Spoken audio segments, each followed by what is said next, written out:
Howdy everyone.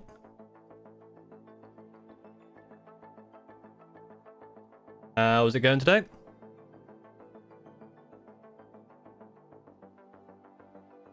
Now we wait for YouTube to decide to catch up. Howdy, howdy, howdy.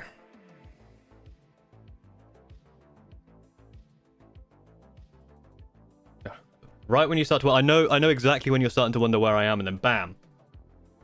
That's when I get you. That's when I strike. Hello, hello everyone. Welcome in, welcome in. How is everyone doing today? What is going on? How's people's weeks been?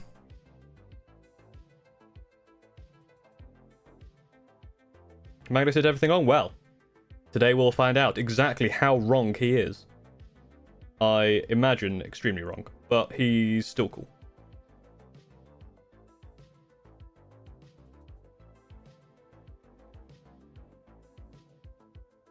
Hey Warsaddle, thank you. Thanks for watching that video. If anyone else has not yet watched that video, you know, I'd say watch it now, but you can watch the stream instead. You can do both. You know, you can watch two things at once. I've done that before. ADHD brain. Got 5 scions. Nice. The weekend will be stressful. Oh no. Painting 50 grots. That sounds like a lot of fun.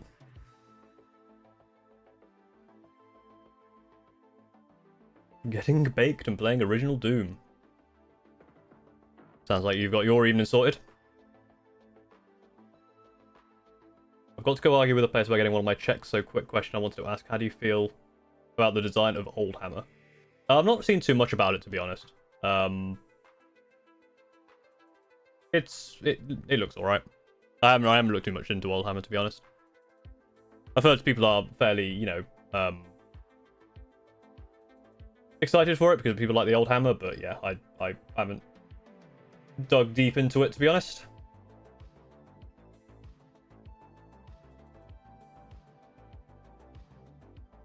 Was in the middle watching new vids. I said you come on the other tab. Oh, well, now you can hear me twice, which is probably horrendous. Whereabouts you're watching the video, I'll try and recreate the rest of it, so you only have to listen to me once.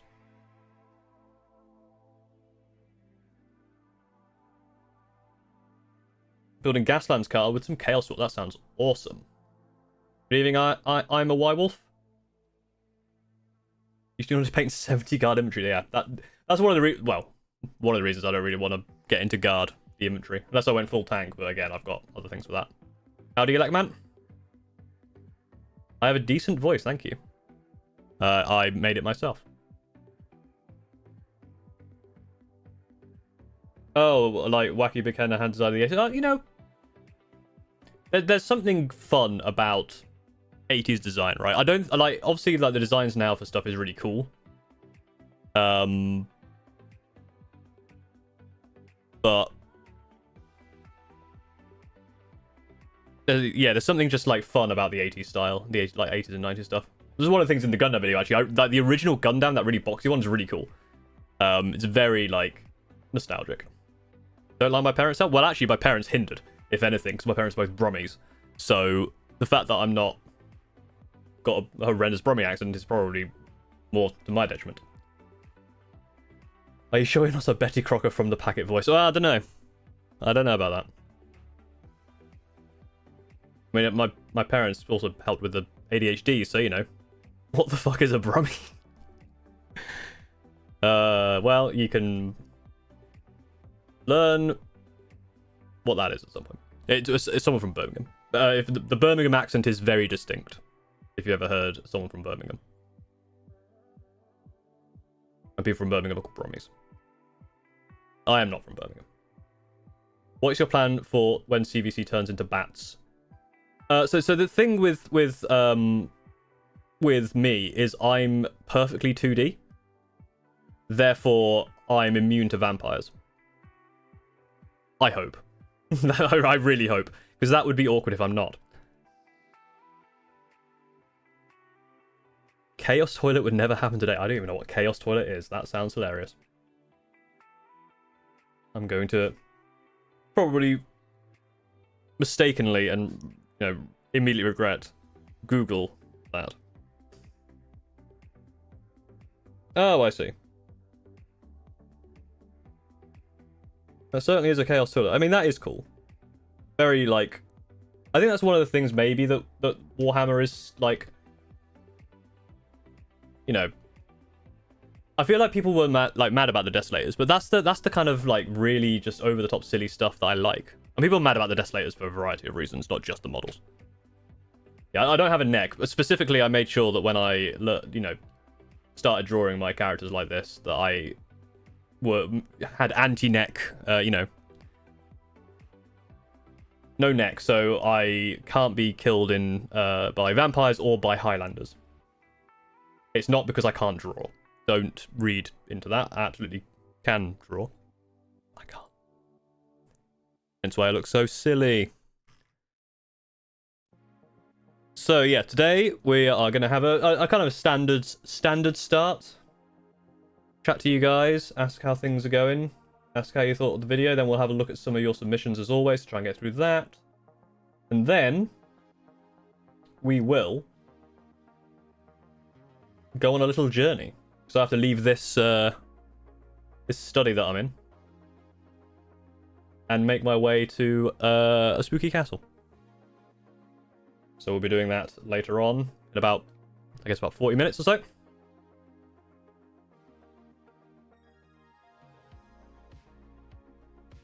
Managed to make a walking bus for Gaslands. Yes, that sounds amazing. Right, I need to... I've actually messed up some settings here. So I need to do this so that I can actually do something in here. This. And then we'll do the cheeky.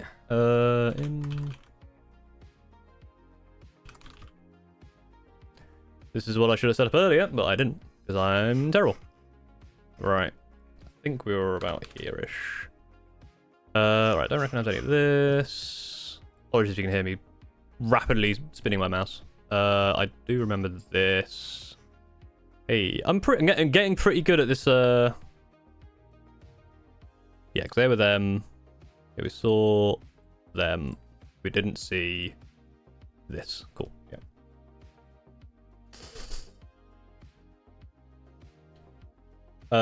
Seeing a fresh new Warhammer Bab is such a rare thing. Yeah, this is... Oh yeah, I've one. I don't. There is a key binding that crosses my arms when I type stuff, and I don't know what it is. I don't remember. Yeah, it's in like the lore is one of the things that like everyone seems to know about the lore apart from me. I feel like I'm really behind the curve. So I've been invited to learn about this this Magnus fellow, whoever he is. CVC, just ask CVC how to measure if a model is as big as an elephant. Is that his kryptonite? I feel like vampires have a lot of kryptonites. Like being the one that make like getting stabbed in the heart with a stake, that kills everyone. That's not exclusive to vampires. Of all the limited edition older models, wacky the first Space Marines pistols were yeah. Like some of the stuff you see in like some of the old White Dwarfs and stuff are they're very fun. It's great. Thanks, Elec, man. Yeah, Gunpla was an interesting experience. I enjoyed it a lot.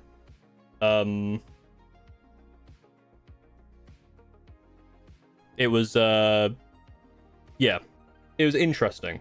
There's definitely like issues with it, but I think some people have pointed out that Death Scythe Hell is an older model, but also Death Scythe Hell is such just this absurdly cool name, but not like a cool name, like it's dumb. Like it's a really dumb name. But it's also too dumb not to have, right? How much wood would woodchuck chuck if a woodchuck could chuck wood? A woodchuck could chuck all wood he could, but a woodchuck couldn't chuck Norris. I believe is the joke. Oh yeah. I figured it was just a funny thing about second, because yeah, I know that Mr. Von Karmian has not has played since second. I mean, I played third like once or twice, but I was like young, so I guess as a vampire, he's probably played, you know, countless games throughout the millennia. Probably shouldn't ask a vampire how old they are. Warhammer versus Modern Warhammer. Yeah, the old Horrors of Tzeentch. The ones that have like where their mouths open and then the horrors are coming out the mouths, and inside those mouths is another one coming out the mouths. Yeah, I think that's a better design. Like the new ones are kind of cool, but the ones where they're like all the mouths coming out of the mouths is so much better. I read the books because I have anyone to play with. Yeah, that's the thing. A lot of people read the books. I don't read many books. Like in general, I'm a very slow reader, and kind of gets me frustrated. And again, I know I could do audiobooks or, you know, summaries or watch YouTube videos, but it's just one of those things I never really kind of got into much. But it's certainly something I would like to learn more about. I know that some people in chat, like lmao, have definitely helped expand my understanding of the lore in some places. However much I remember remains to be seen, because I have the memory of a goldfish made of sieves, which is a... yeah, I wouldn't think too hard about that. But yeah. I'm just doing the classic, you know, looking at the stats for the video because I am insatiable and want to know all of the details. Even though it's only been an hour and I'm already like, watch the video. Yeah.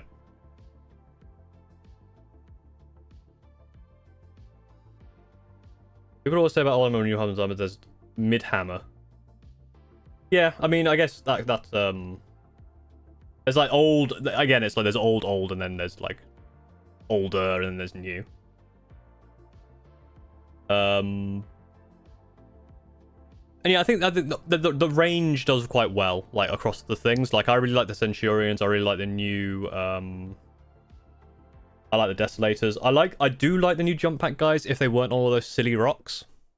My biggest concern at the moment is they're going to my biggest concern at the moment is they're replacing, because they're condensing all like the Primaris and standard HQ choices, right, into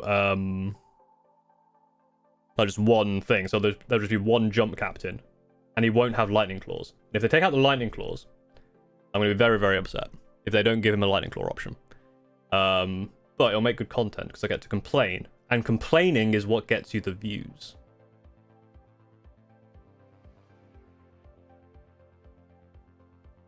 Because that's where you get the real money on YouTube is by complaining. No positivity allowed. And especially if you're complaining against a big company, then you're really, you know, getting those dollar bill y'all.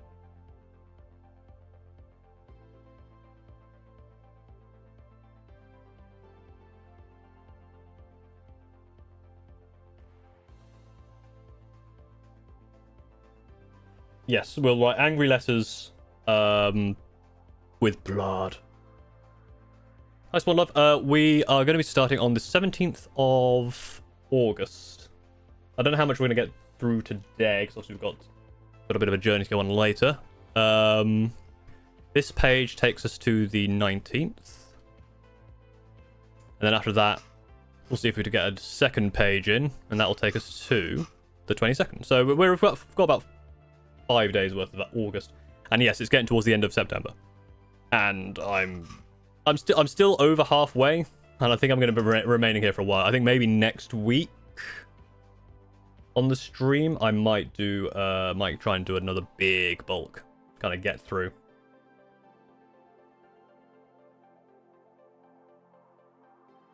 Yeah, I think that's the thing, is like a lot of the way that you learn about lore for stuff is, you know, via osmosis plus then your own stuff, and if you're interested in it, you kind of dig deep, right?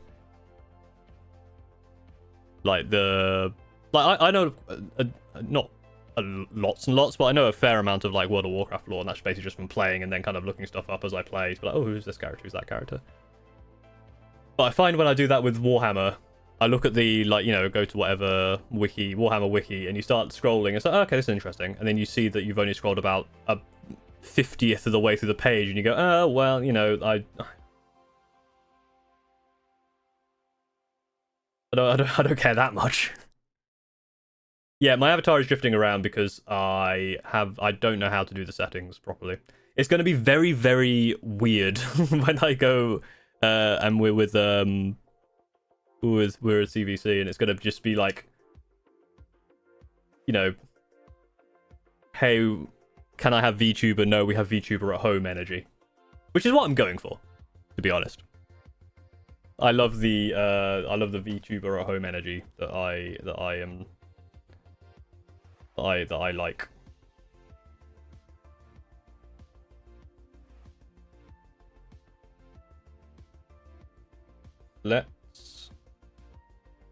Let's just say the word let's and then say nothing else.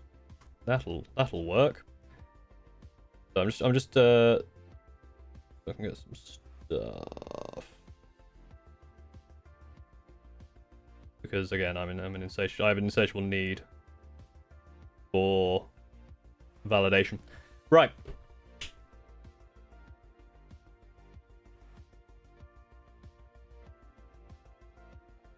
Or you're only a hobby tuber that maybe paint plastic. To get me to paint. I don't know why I said made you. My cat does appreciate how much attention she's not getting. Well, you know, I'm here to give bad anime takes, make sure all of your pets are unloved, make sure your piles of shame are finished but not mine, and generally just be somewhat of a nuisance. But thank you. Hope you're enjoying your painting of your plastic.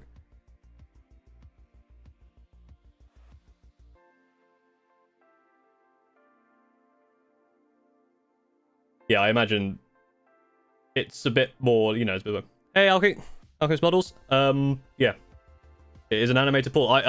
The problem I have is I have one camera, so if I'm doing anything on the desk, I can't have the camera pointed at me for the animation. So it's like one or the other. Alchemist models, by the way, I have sponsored a video before, and I meant to put a sponsor in the latest video, and I forgot, so I'd apologize. So go check out his stuff. He's got a very cool 3D shop. He can fly. I've seen it. And it's not because I made him jump out of a building. He can actually fly. And yeah, he's got some offers on at the moment. I can't exactly remember. But yeah, alchemistmodels.com for some 3D printing stuff. Yeah, your pile of shame knows no bounds. It's a pile of unspeakable horrors. Right, let's get some stuff in before we move on. I can't remember the buttons. That's the button. I'm not on screen. There I am. Hello again. Everyone can fly if you believe.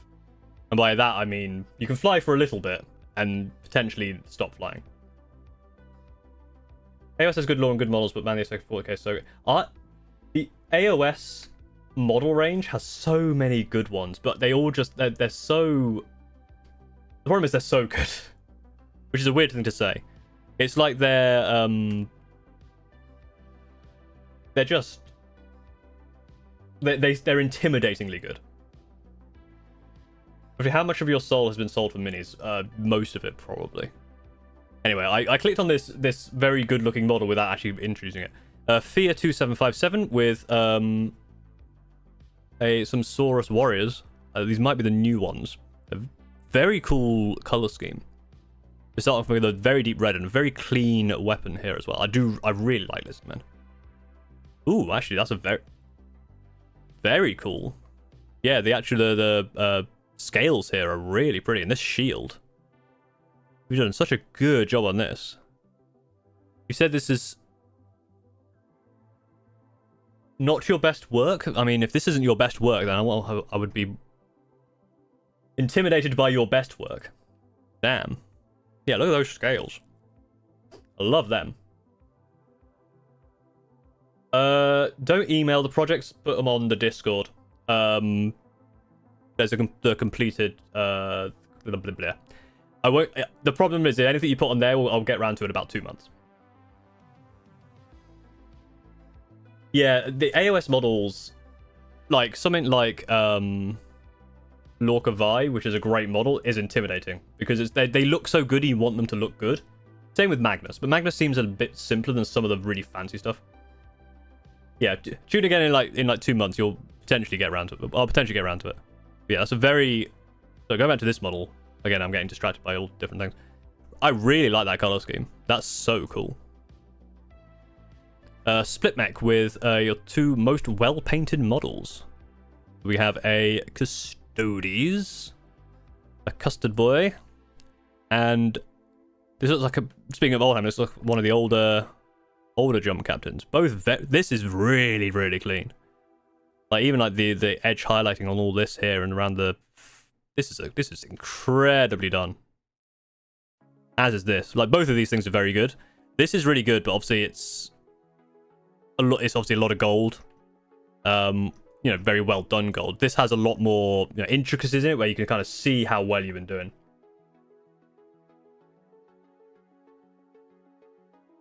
Yeah, it's one of those things, Claw, where you can't let perfect be the enemy of good, and that's what stops me painting sometimes, is like kind of get around to it. I'm like, but it's not going to look as good as I have in my head.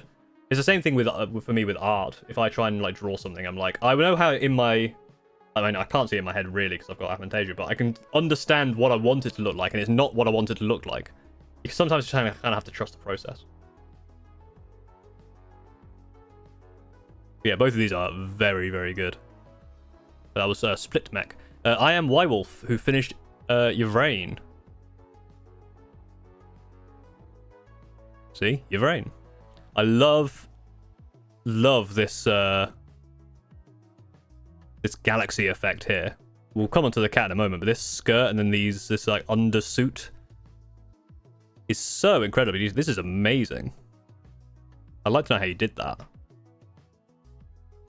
Yeah, and on the meow meow as well. Don't know why I called her meow meow. It's a cat. I just forgot the words. Absolutely.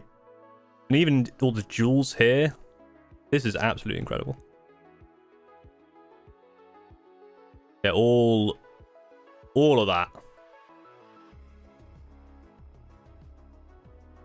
I absolutely love this. This is, yeah. I don't have much else to say. This is amazing. Yeah, I'd love to know how you did this. This is such a cool effect.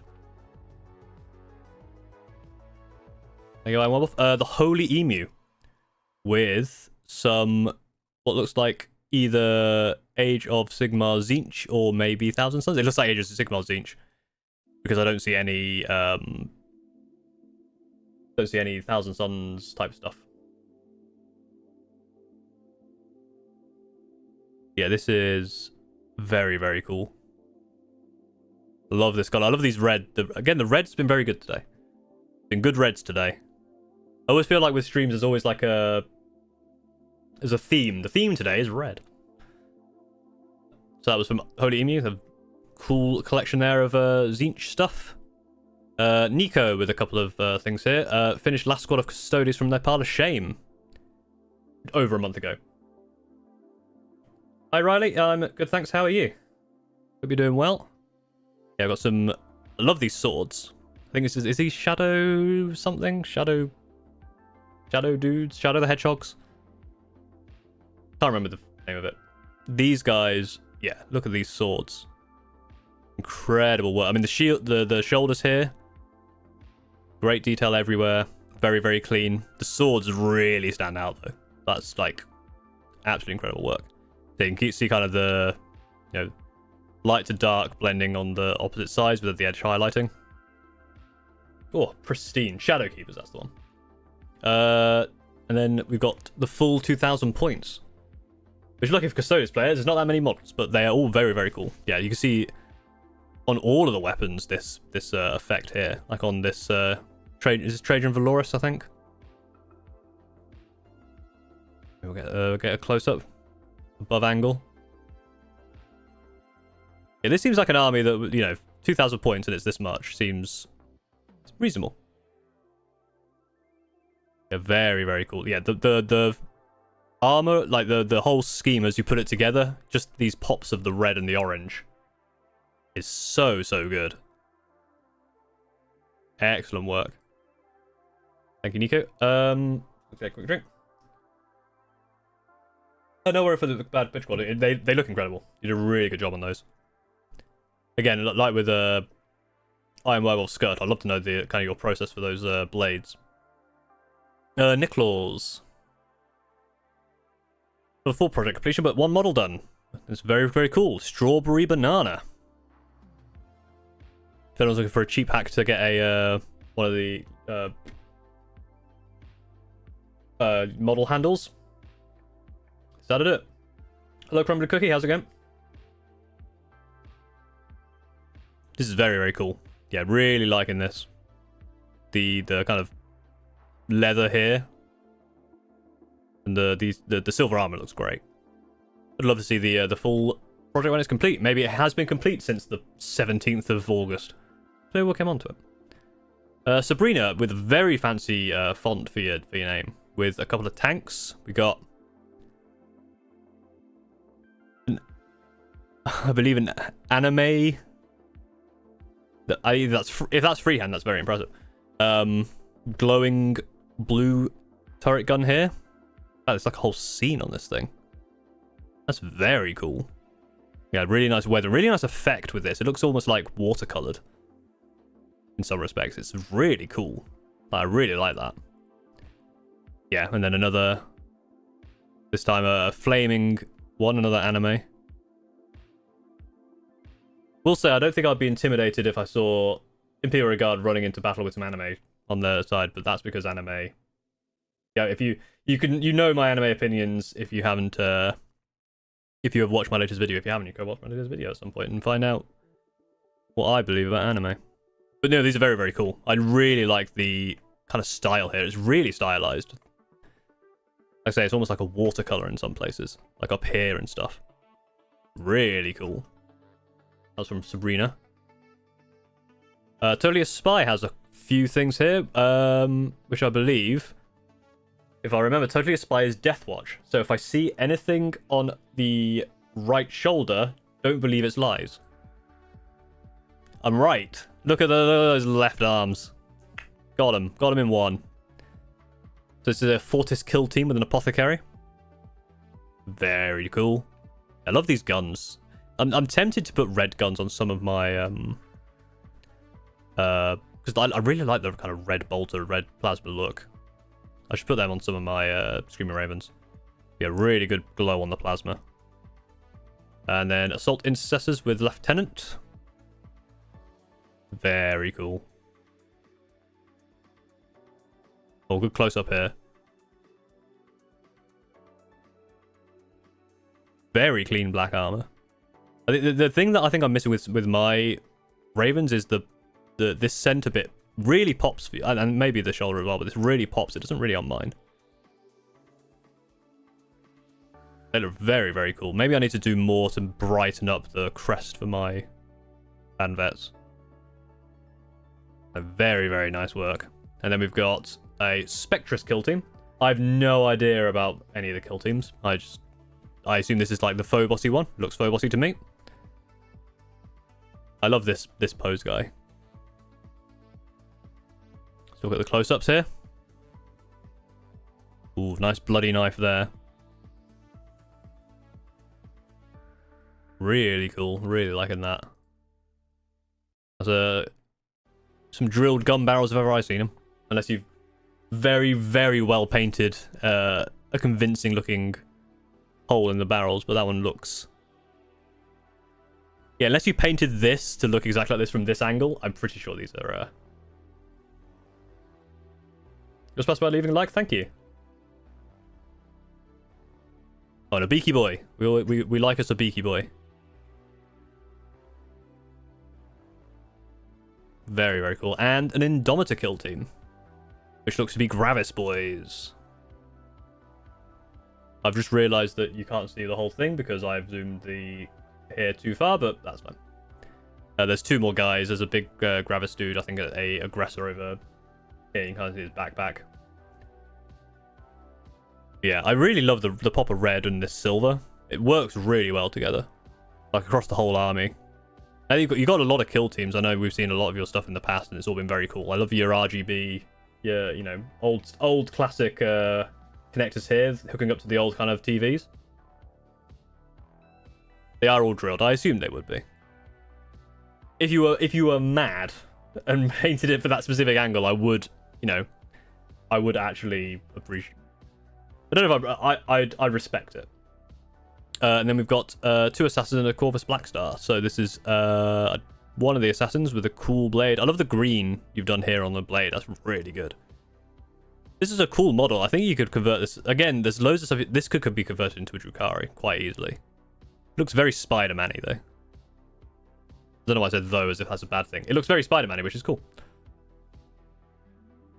And you've got Sniper. Just a cool sniper. And then the Corvus Blackstar. There was another one of these that someone posted recently. This is such a cool model. I don't know what it's for. I assume is it a transport? Like a gunship transport, or is it just a gunship? Either way, I think they're pretty cool. I've never used flyers. Be interesting to maybe look into a flyer at some point. Alright, we've got a few from Araman here. Interspersed, or it's Ari. He's changed his name to Araman again. Interspersed with a variety of other things. So let's go through one at a time. So we have the original librarian, I believe. This is the non-Leviathan one. Really like that sword. Do we have another angle on the sword? We do. This transport can hold a full kill team. Ah, very cool. I assume not a Gravis one. Do Gravises take up more? I don't know. I'm not a Warhammer. Really like its glowing skull on this sword. Do we have another angle on the sword? No, I don't think so. But no, very, very cool. Actually, I've just noticed the face as well. This is quite cool. Kind of like striped helmet. Very nice. And then the bases of some Tyranids. Again, good reds today. Good reds today. Really like this chitin. Like really nice on the shadows. Great work there. We'll then jump to Zekon, number 8,266. We won't ask what happened to the other Zekon. Flyers are trash. Yeah, I know some people use Drukhari ones like the bomber, but that seems like a pain in the ass to build. So this is a first painted and based bug. I really like what you've done with the chitin. Like, this is a cool, like, gradient into this, thicker edge here. Really makes it pop, and it's on the guns as well. Really like that. I like their muddy little feetsies. Very cool. It can do a full Gravis kill team, but Gravis units outside of a kill team make up more spots. That's odd. Is that because the Corvus Blackstar is like Death Watch specific, or is that just because Death Watch are they don't mind bodying up a little bit and getting a bit cramped? Ari with some more of the Blood Angels with some flame aggressors. I love this flame pattern. I need to do some flame pattern on one of my Vanguard vets, and I don't know how to do it. I need to do it on Fire Stingray, which is the pink one. I want them to kind of be at the back, kind of going forward like with the actual car. So I need to learn how to do that at some point.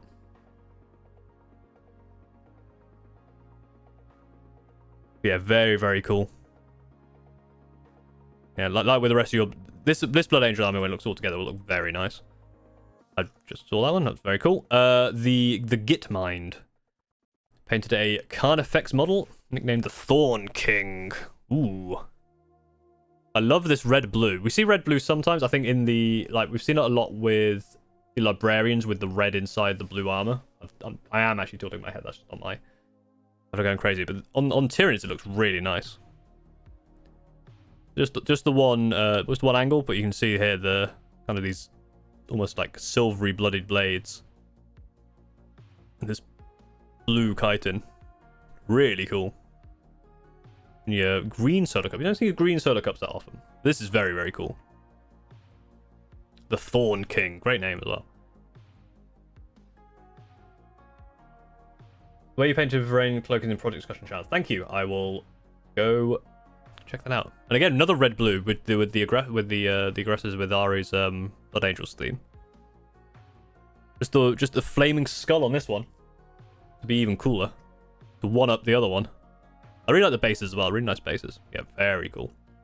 Bob with a killer boss. Very nice. Go back to that first image here. Yeah, I love these squig shields. And again, really good blood on the axe. Both sides as well. I think go ape. I won't question it. Notice this. I guess this is either a stormcast or like a stormcast armor or something. Down here, really nice.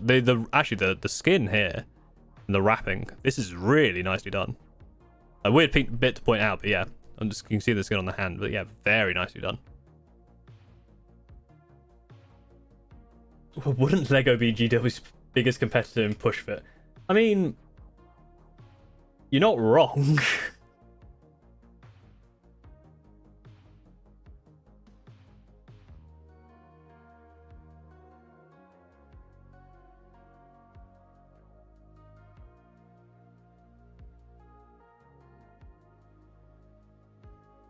Yeah, you're not wrong. I was looking at something on the phone just as I was just like, yeah, I have no argument to that.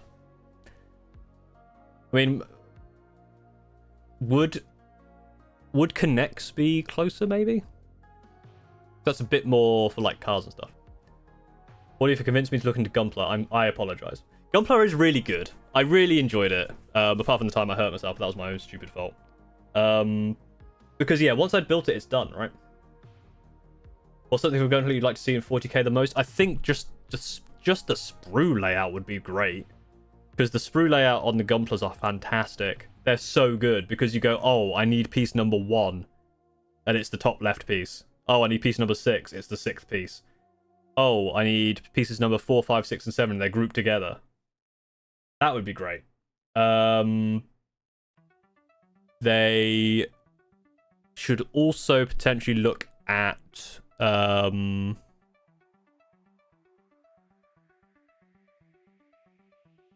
I don't know. I think because I just think Gunpla and Games Workshop are too different. I don't think that you can. I think the stuff they do with I think GW are doing push fit correctly. They're exactly what they need to be, which is simple starter kits. And then the more complex kits we do have moving parts, like some of the arms on like Redemptor's stuff, are glue. And I don't think they should try and make that push fit. I think they're perfectly valid where they are. Because the one thing with Gunpla is some of those pieces are really small, like absurdly small. Like the head is like the size of my thumbnail, right? And it's like 12 pieces, or maybe even more. And that's difficult to put together. You don't need that in Games Workshop. It's supposed to be Stormcast based, but shields aren't. Squig shields, they're scare shields. Shields painted and decorated to look like scary faces. There. That makes sense. And they are pretty scary. It's crazy, I kind of went the other way for years. I built them, I have loads of models. Only last year I got into Warhammer.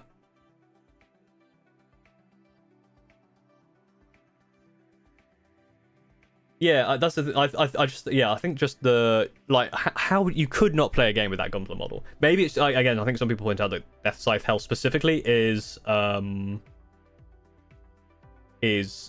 of the older ones, so it's a bit rickety. But yeah, like I've put him down now, back where he was, and I've left him there. Like today, I went and did some of the kind of recording some of it, and some of the pieces fell off. I had a friend who's into Gunpla, but actually seeing one built, yeah, I mean it. Just even if you just do one, because it wasn't even that expensive comparatively. Incredible Sword design their scare shields look like Kragnos. I've heard of Kragnos. He's the centaur dude, which I really like that model. I love that model. So they just guess. Fair. I mean, actually is how you learn, right? As long as you don't go, poor you absolute fucking buffoon. That's not a squig shield, it's a scare shield. You're allowed to just say what they are. Gaston's Gunpla turn at 28 when? I don't know, mate. Algorithm-wise, I need to do more Warhammer. And, you know, not just algorithm-wise, I also need to finish my Warhammer. That's, you know, a whole thing. But we will get right on to that. Anyway, sorry, there's a couple more on this page. Livari with a Warp Storm Death Guard theme, which looks incredible. That is very unique. Like, most Death Guards we see are really good, like really well done, and usually go with the kind of the plague theme. I think we've seen a couple of icy ones. This is really cool. I really like this idea. Very Zinchian, but like in a cool way. But still kind of has that kind of nurgly feel. That was very cool from Livari. Zekon again with, I think, just more of their tuners that we saw earlier all together in a nice little package. Yeah, with some nice green. The bright green really works well with this theme. Really cool. Yeah, I love the kind of the dots of it around, like in the tongues and the guns. Really, no, I love this theme. Really nicely done. The final one will go to Taper. It's a great name. Finished the Incarn plus bonus pick after I dropped her. Oh god.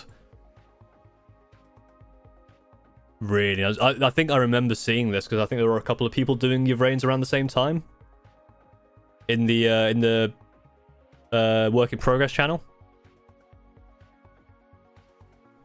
Yeah, I love how bright this is. Kind of, it's just this like bright magic swirl with this kind of, you know, essence of character in there, which just looks otherworldly from a distance. Yeah, that you can see the character in there, but it's just this whole swirl is so good. The sword stands out so well because it's such a different color, a different vibe from everything else.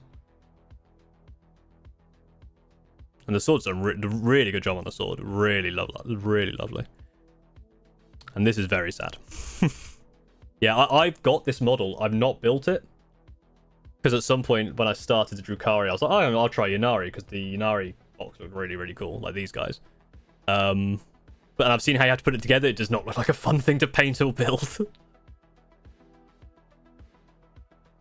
We'll probably end with the last one here because I've just turned the page, but it's Dunkpler, who had some great nuts. And I'm not to call Dunkpler out because he does some great work, but he bought a model and just painted it. Like, and every day he was like, oh, here, I've made some progress. Oh, I'm done. I'm just like, what are you doing? That's not how... You haven't let the model age like a fine cheese sitting on your backlog. You've just gone and painted it. Anyway, here's his the Knight Lancer. And again, we've seen Dunkpler stuff before, very clean. Look at these lines. Look at the metal looks metal. Like, looks like riveted on.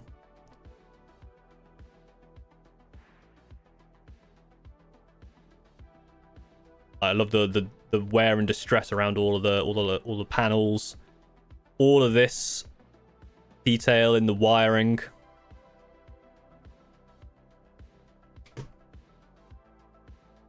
This poor gene stealer down here. I believe there is just one from a distance as well. This last one. Damn. The thing with the Incarn is it's difficult to paint a sub-assembly because of how I need to double check, but because the swirl is kind of all like joined together, I don't remember how the body goes into that swirl. So you might have to do the swirl separate, but yeah, this is a great model. Really nice job. That's the we're getting there. There's a few more. The end of the next page goes up to the 22nd of August, so we're still a month behind. We were 2 months behind, so we have caught up a bit. That's the main thing. We are catching up, which is good. So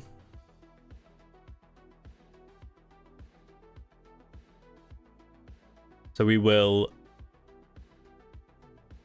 continue. So I now need to go on a journey. A journey of not self-discovery, because that's not right. I need to go from here,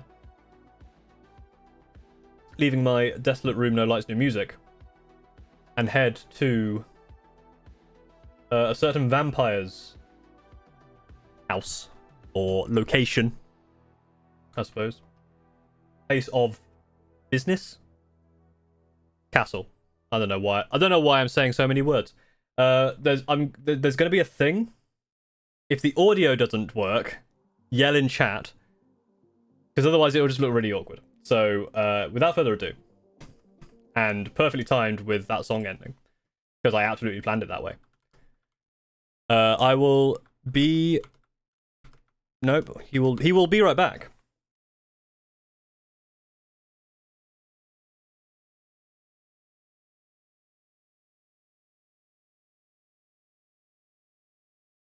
Guess I'd better get going then.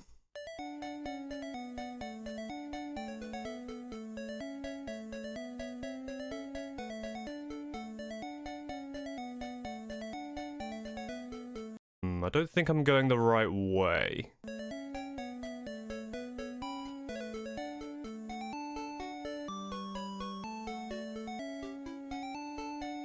I knew I should have taken that left turn at Albuquerque.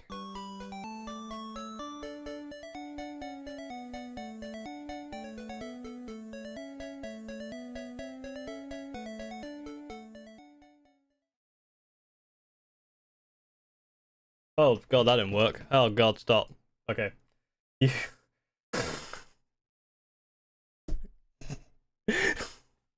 Oh, that's gone really well.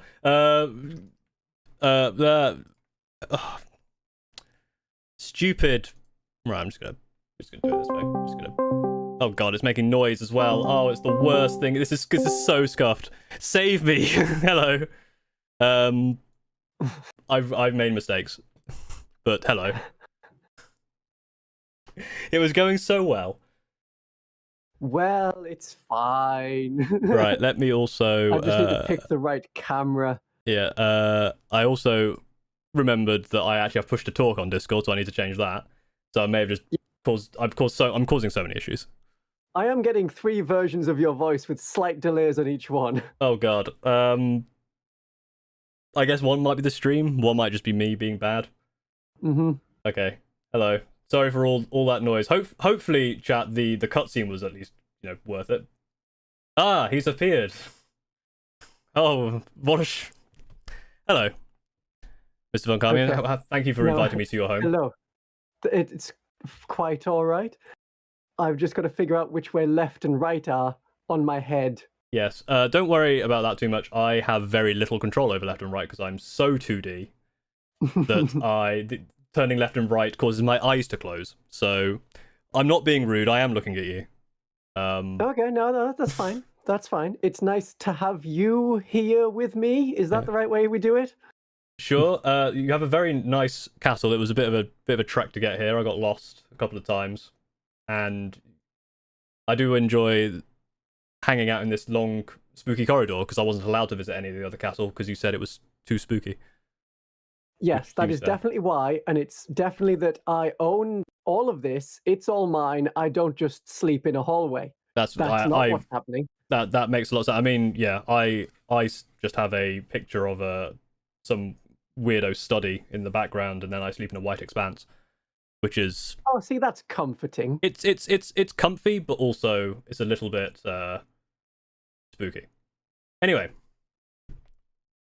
today. You said you would teach me about this red Magnus dude. So I'm ready to learn. I'm getting a notebook ready. Yes, I mean, should I introduce myself, or is it just assumed that everyone in chat already knows who I am? Since I'm starting to recognize a lot of the names in your chat, they keep popping up in my chat. Yes. Well, yeah, I mean, you should probably introduce yourself for those who don't know who you are. And yes, I'm a terrible host, so I apologize. Yes, please introduce yourself and who you are and what you do and all that stuff. That's all right. I am a perfectly normal human who lives in normal human hours and goes to normal human job. And I, on my channel, talk about a lot of 40k stuff. I think it's exclusively 40k stuff. I do specialize in the Battle Sisters and the Gene Stealer cult, so if you play either of them, I'm definitely the channel for you. And I do news, and I also do a lot of introductory how to learn stuff, because I know we have a lot of new players to 40k here, especially since 10th edition has started. And I have a lot of basic introduction. This is, how fighting first works in the lore. Stuff like that. Not in the lore, in the game, in the actual missions, when you're fighting the game on the tabletop with the dice and the rolling and the camaraderie and sometimes the love and the friendship, all of that. Yeah, I have to introduce people to that. Yeah. Fighting First in the lore is because it was made by a guy called Fighting First, similar to the Land Raider, I hear. Yes, exactly. Arkenland. Yeah, Arkenland. Jeffrey fights first. Leader. Yeah. Jeff to his friends, because he's there in and out so quick that no one ever gets his full name. Yeah. What's your name, Jeff? Like, I think he said his name was Jeff. Yeah. He hit me and then he ran off. Yeah. Jeff, the kind of a dickhead. Anyway, very unpleasant man. Very unpleasant man. That's why no one's recorded his name in a lot of the lore. True. Oh. I don't know how much delayed the chat is. Oh, it's horrible. YouTube has decided that ultra low latency means about 30 seconds. And I don't call that ultra low, I call that ultra garbage. But the alternative is streaming on Twitch, which has got its own garbage. Or we could all stream on Kick, which we won't get into on this stream. Oh, well, I've visited people on Twitch before. It's okay. And they have this super fast chat, and then you can't read it because there's so many people there. Yeah, many spinning fish seems to be the meta over on Twitch right now. The meta of just spinning fish. Just spinning fish. Just you type Joel and fish spins. Facebook Live. No, I don't think so. Oh, there's Instagram Live. Instagram Live, Facebook Live. I don't even know what Quibi is. Someone said Quibi. I might be too old for that. That might be a young man's game. It could be like the oldest ones, like, oh, we haven't streamed on MySpace in a while. Oh yeah, let's go back to Bebo. Now you've lost me. Oh, but okay, yeah. Yeah, I mean, judging by the people who are in my my Discord, no one's gonna know what the hell Bebo or MySpace is. I never know quite. I mean, it tells me the stats of like the age of the people who turn up, and there's some very young people, some people my age, some people a little bit older, and I'm like, okay, I've got roughly the right amount. I can say something like, ooh, Wallace and Gromit, and a lot of people are like, oh yeah, I remember the first one, and stuff like that. Yeah, I remember the first one.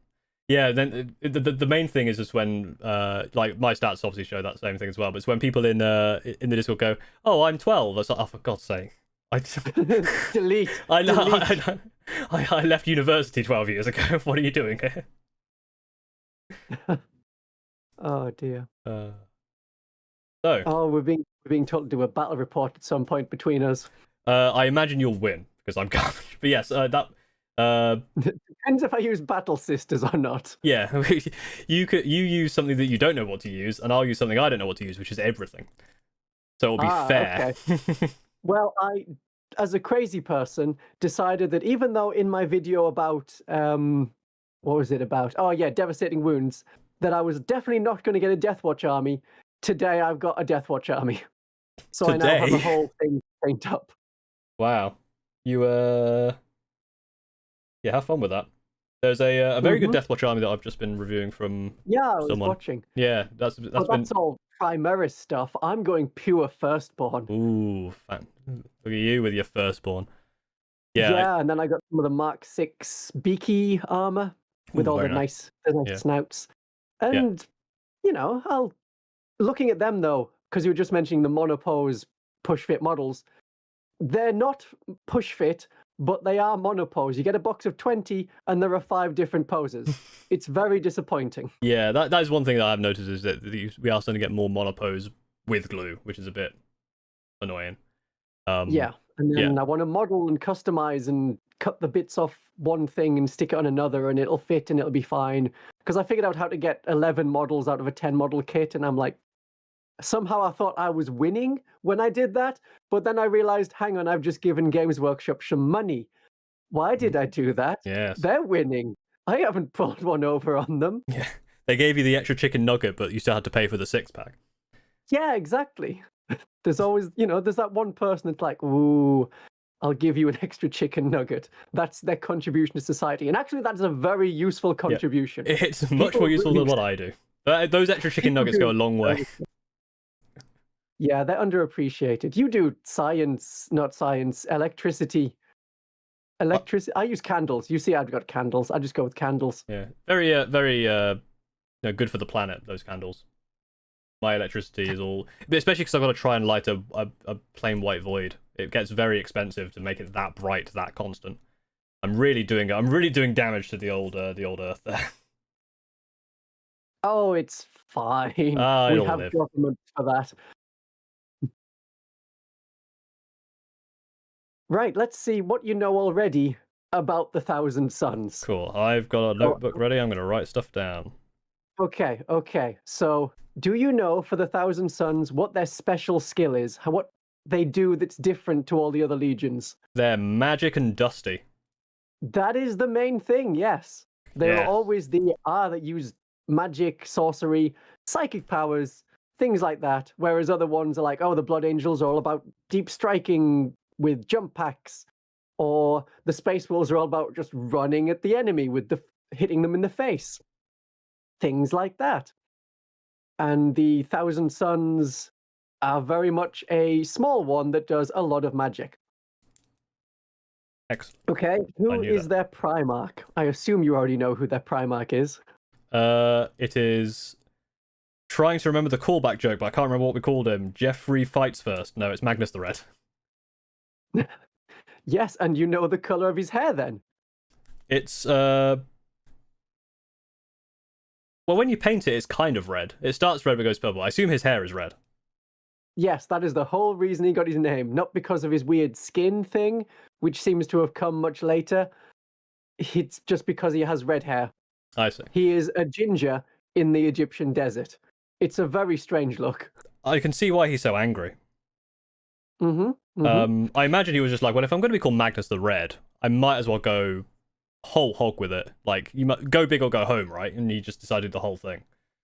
Yeah, full body paint rather than just, oh yeah, you're called red because of your red hair. Or maybe he just didn't realize and like, oh, they seem to be like building me up to something. They want me to be Magnus the Red. But, oh well. And do you know how Magnus became a Cyclops? I imagine he had 2 eyes and then lost 1. But do you know how he lost the eye? He's very clumsy. It could indeed be that. As far as the lore is concerned, that's an option. But we'll get on to that. 1 eye, question mark. I've written that down. Good. Is Magnus Bad at holding dyspraxic? stuff. Question mark. Cool. And you know which, thinking of numbers, oh no, that's dyscalculus. Thinking of numbers, as we suddenly are, which god do the Thousand Suns worship? Zinch. It is Zinch. Which I used to think as a kid was pronounced Zenich. Oh, right. I always called it Tzinch, just to get that extra T. Make sure the T is very much pronounced. Got to really get those extra... No silent letters are allowed in the Chaos Gods. All of those letters will be said out loud. Yeah, I thought, it's meant to be unpronounceable, a bit like Cthulhu and things like that. Yeah. Where they slam so many consonants together that it doesn't quite make a word. So, like Cthulhu, however it works. Does that mean that Welsh is basically Eldritch? Oh, absolutely. Absolutely. Right, I'm writing that down. Be scared of whales. Both the creature and the country.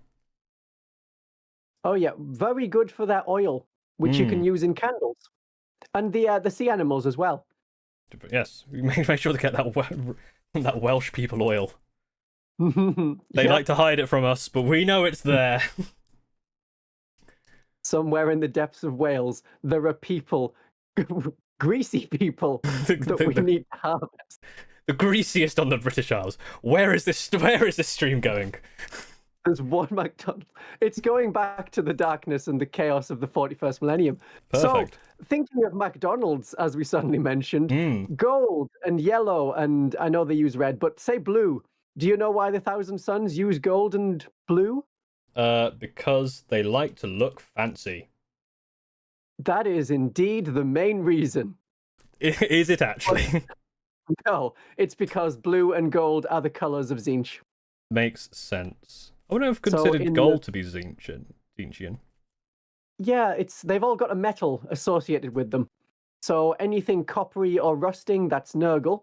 Silver is Slanesh, and then bronze is Khorne, and then gold goes with Tzeentch. Ah, good to know. Yeah, and so the blue and the gold was a changeover from their heresy armor, pre-heresy armor, which was all red. There's a lot of them wearing red in the heresy. There's them, there's the word bearers, and there's the blood angels, all in various shades of red. Yeah, they need to diversify their portfolio a little bit into the blues. And then they did, eventually. So were they red because of Magnus the Red? You know, I'm not sure. It might have just been that they had a lot of that paint left over when they were doing the Unification Wars on Terra. So, yeah, you get red, you get red. It was 2nd edition. Everything was red. Yeah. The bolt guns had to be bright red. The bases had to be bright green. Wonderful like that. And then they had weird... Yeah, and the Unification Wars, it was just plain metal. Just don't even paint it. Yeah, I mean... And then there's... No point in painting it if it's just, it's just going to all get chipped off or melted off. Possibly, yeah. Yeah, why not? Why not? Do you know which Legion or Chaos... No, or just Space Marine chapter the Legion hates the most? Space Wolves. They do indeed hate the Space Wolves for many, many good reasons. Because they're disgusting, filthy werewolf mutant creatures, and they must be purged. Yes. I imagine you have a specific hate of werewolves. I couldn't possibly say. I'm not racist or anything against werewolves. They're werewolves, not werewolves. I have started to not write in the lines. What am I doing? I just dislike, their appearance, their smell, their actions, where they exist, things like that. Yeah. Yeah. Do you know how many legions were originally created? At least 3. Good, because we've mentioned already at least 3. Yeah, I can't. I'm not. It's not incorrect. It's not correct. There's probably quite a lot, right? Probably like 20. There were exactly 20 created, and then 2 of them quickly disappeared, as we'll get into for more detail.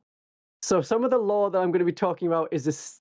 The problem with the 40k stuff is the established lore exists and everyone knows that's the lore, and then it gets overwritten in like a codex or one of the new Horus Heresy books, or the new Horus Heresy game that's coming out, or some brand new book that Games Workshop brings out, and they're like, no, this is the lore now. Yeah. And it can get a bit confusing, especially if you've been playing a while. Necrons are the worst. I was able to figure out Necrons in 2nd edition. They're just some random dudes that are exactly like the Terminator from the Terminator films, and an army that's like 2,000 points would involve 15 of them, and they raid people and then disappear. And then it changed in future editions so that they do phase out and just disappear when you've killed 75% of them. That was an on-the-tabletop game mechanic. You defeat 75% of the models and the Necrons just lose the game. It was a fun extra thing. And then they reanimate, and now they reanimate less, and I don't know if they phase out collectively anymore. It's weird. It's definitely weird. And now they all have like names and shenanigans and dislike each other and plot and scheme and stroke beards and things like that. Yeah. Which seems odd for metal warriors. Yeah. But also, out of the only book I have read, which is Infinite Divine, very funny. And I do like me some Trazyn. He's a fun guy. Yeah, I guess especially because this is what Warhammer's been around since like the 1980s, like 30 plus years of lore is difficult to get all into your head, especially when you started off as just like a, somewhat a bit memeish, and then you're trying to be, we should take ourselves seriously, and then you go, how do we retcon all that stupid stuff we did? Oh,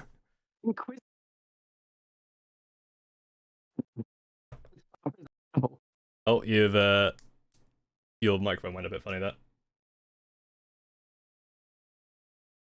Is that a little bit? Oh, a little bit better? There we go. You're back. Okay. Inquisitor Obi-Wan Clouseau is still a canon character. They've never written him out. Perfect. They've just ignored him and pretended he isn't there.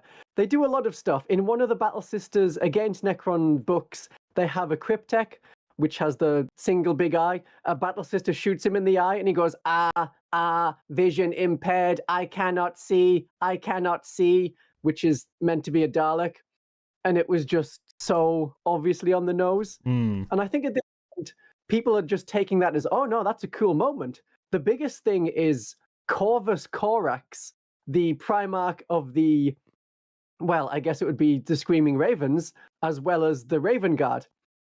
Because his name is Blackbird, and he was doing this whole thing of giving a big speech about how he's going to go off and destroy the traitors, and his final words before he went were, "Quoth the Raven, nevermore." And people in the 41st millennium were like, oh, that sounds really cool. And then people playing the game are like, no, I know you're memeing Games Workshop. We're not going to let you. This is awesome now. I'm so glad he said that. It speaks to his conviction. And the writers at Games Workshop are like, why is no one laughing? Why are they all morosely like sitting in silence like this is some kind of slam poetry thing? It surprises me that Edgar Allan Poe managed to last 40,000 years, but you know, I think he gets mentioned as some like variation of his name, second millennium. So he does come up. Plato as well is like says Platon, first millennium, and the the Thousand Sons do quote Plato quite a bit. It's irritating the amount they quote Plato. If you read the book Prospero Burns, like every chapter or every other chapter has some kind of quote from Plato.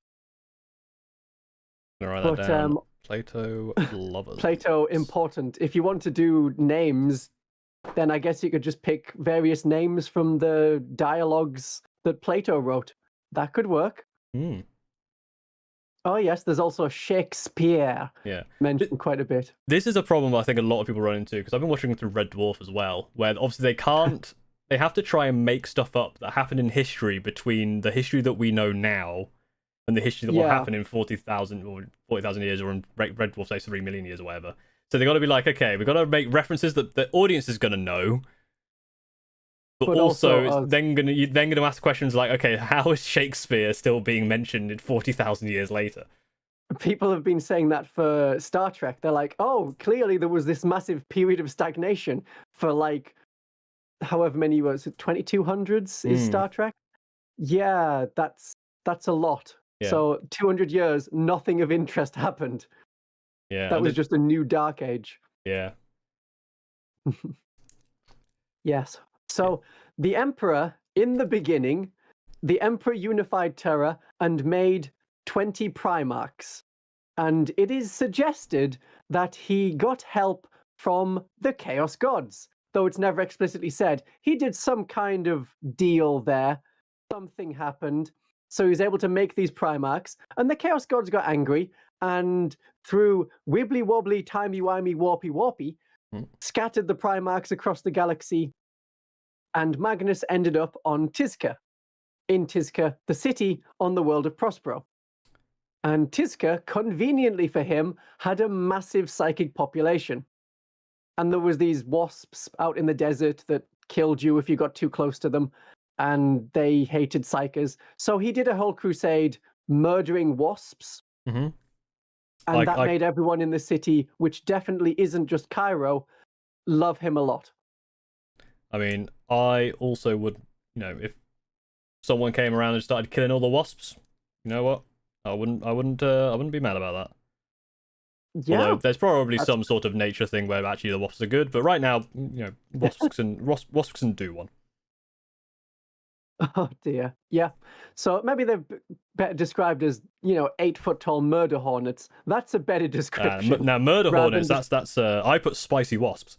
So I think go with spicy wasps. I like spicy wasps. I'm gonna write anti-psych murder hornets as well, just to cover the bases. Yeah, so it wasn't so much bug spray, it was like actively having to crush and murder them. So the Emperor then does the Great Crusade to unify the galaxy, and as he's spreading out, he's finding these different planets, and it's like, oh, great, there's one of the Primarchs is already here and is unifying the people or some such. When Prospero was found it seemed like Magnus and his dad, the Emperor, had already been psychically texting, so they did already know each other. Cool. So, yeah, Magnus and Emperor were psychic texting. Yep. And the Thousand Sons are the 15th Legion. And the reason that they're called, as far as I can tell, from the lore that still exists, the reason they're called the Thousand Sons is because 1,000 of them were made just to make sure everything is okay. They were designed to be really good at psychic stuff, and then they went off and pacified a small area of... They're called the Techno-Barbarians of Terra, because everything was just considered to be techno-barbarian at the time. And the Thousand Sons were recruited from the area that's like from Turkey, the Middle East basically, Turkey through to Egypt, over to Pakistan. Cool. That was the area that they're all recruited from, initially, on Earth. And everything seems fine with them, except a couple of them go a bit wibbly in terms of the number of arms they have and the way they have giant jaws. And then, do you have any Chaos Spawn in your army? I do, actually. They become one of them. Ah. So the Emperor's like, it's mostly fine. It's only happening to a couple of people. Let's boost those numbers beyond 1,000. So they get loads of people in. It's fine. Everything's good. They travel all the way to Prospero. Emperor meets Magnus, and then they're like, cool, so you're my son. Everything's fine. We're going to unify the galaxy. I'll text you when I need you. And then he leaves, and within a couple of days, the flesh change just goes really over the top. A lot of them start devolving into these spawn, and that's not great when, like, your experienced troopers are now gribbly and wriggling on the floor and, like, speaking from their armpit. Yeah, that's generally frowned upon, I believe. Absolutely. So their leader of the Thousand Sons before they met Magnus was called Ahriman, a name you may recognize. Yes. He was from one of the... Yeah, he does have a disc. Yeah. So, Discus, I think he was an Olympian, must have been that. That's why he has a disc. If anyone says the disc of Ahriman, it's because he throws the discus really good. Yeah, that's how he gets extra movement speed. He just throws it and then jumps on it. Yeah, it's kind of like Captain America. Think Captain America, but from Egypt. And he was from the noble houses of, like, the Middle East. I'd say noble. He was rich. He was rich. That was his whole thing. And he learnt stuff because he was allowed to have access to all of the cool books because of money. So he was leading the Thousand Sons before Magnus. He knew about the flesh change. He wanted to stop it. He told Magnus about it. And Magnus was like, this right here is going to be my whole thing. I've decided this is where my spine is going to be. Nothing's going to stop me from fixing this one whole thing. It's my entire personality now. So he's not that bothered if anything goes weird or wrong. They have this whole mantra they set up of the only good is knowledge and the only evil is ignorance. So that's great in the 41st millennium when you've got demons and stuff. And it's around this time that he loses one of his eyes. It's never explicitly stated how he lost his eye. It's like, you don't need to know. Because it's like finding out that Han Solo, how he got his name, or how Jack Sparrow got his hat. No one really cares. And the answer sometimes is just someone gave it to them. But he might have lost it in battle against the Wasps. He might have offered it to some kind of demon entity to stop the flesh change, or to do it in exchange for warp power. But his eye is missing, and no one really comments on it much. Yeah, I figured it would be a bit awkward to be like, hey, didn't you have 2 eyes before? And he's like... He's like, oh, I might have done, but yeah, it got misplaced. It happens. Yeah. So he got some fancy lore, either from just talking to the Thousand Sons, talking to the people in Tisca, reading books, and got some warp power. And he was able to stop the flesh change, but... even the cure was kind of bad for people, and a lot of them died in the process of being treated, which wasn't great. And so they were reduced to about 1,000 suns again.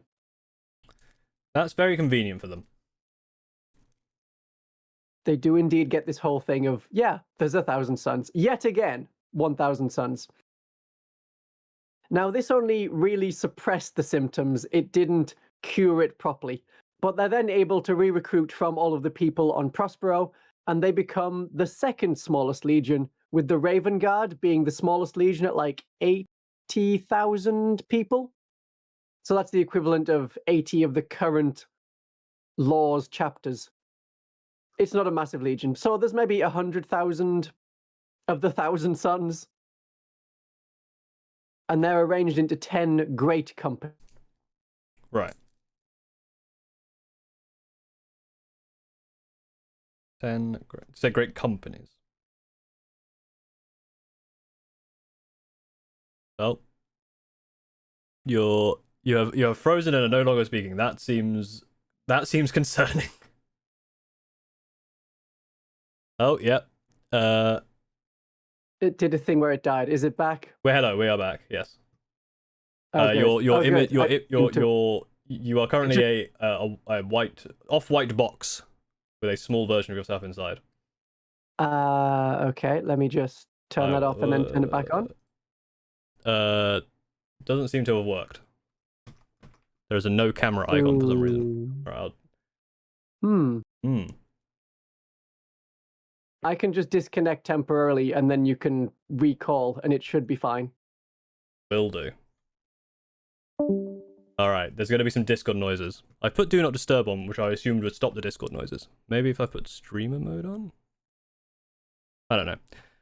Let me... Oh. Hey, you're back. Okay.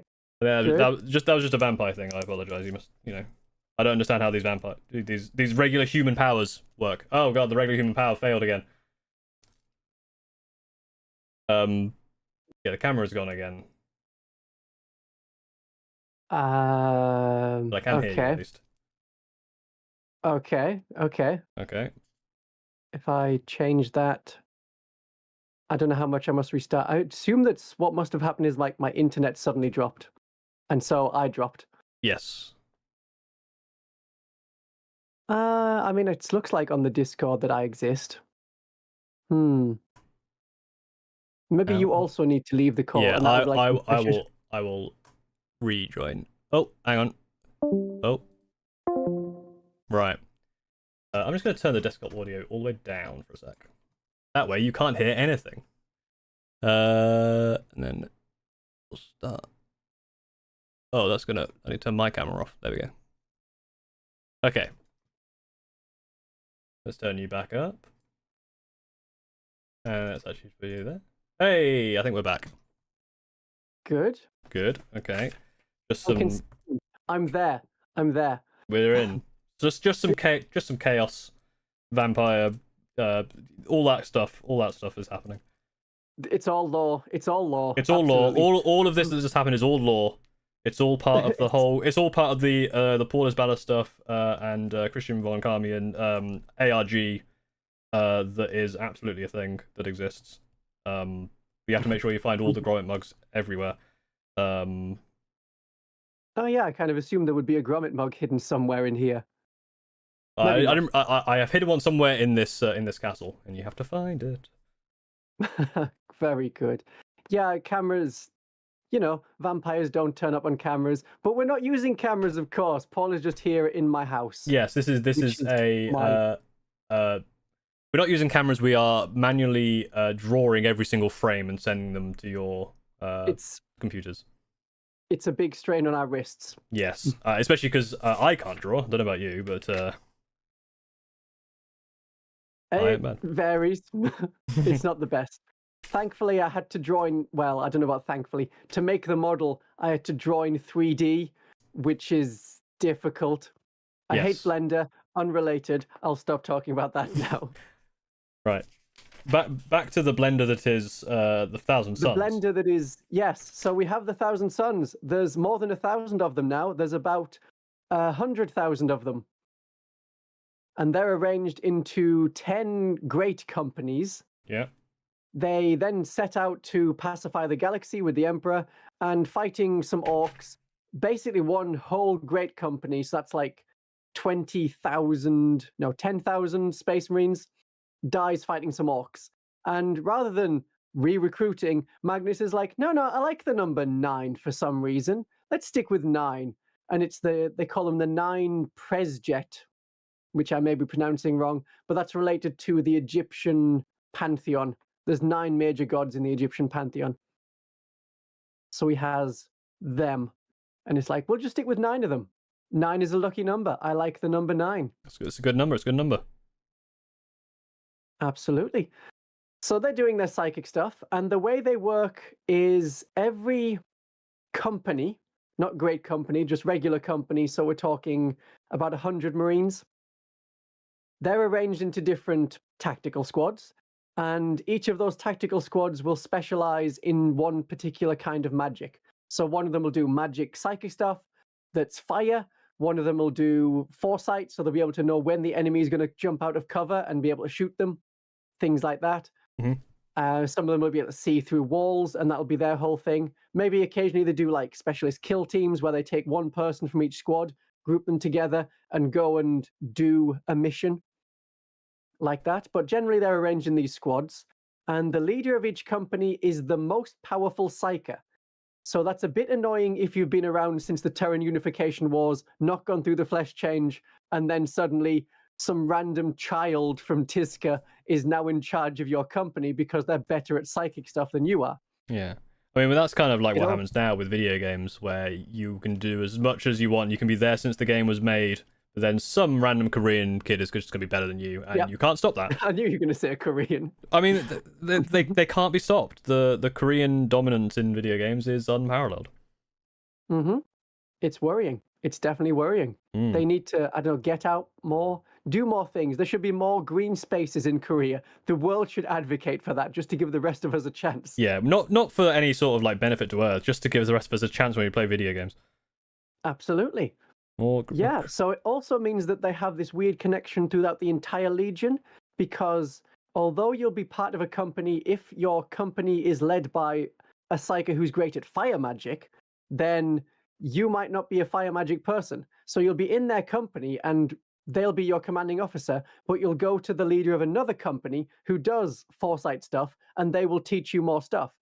So you get this massive cross-company integrated thing of everyone knows everyone, even when there's this many thousands of them.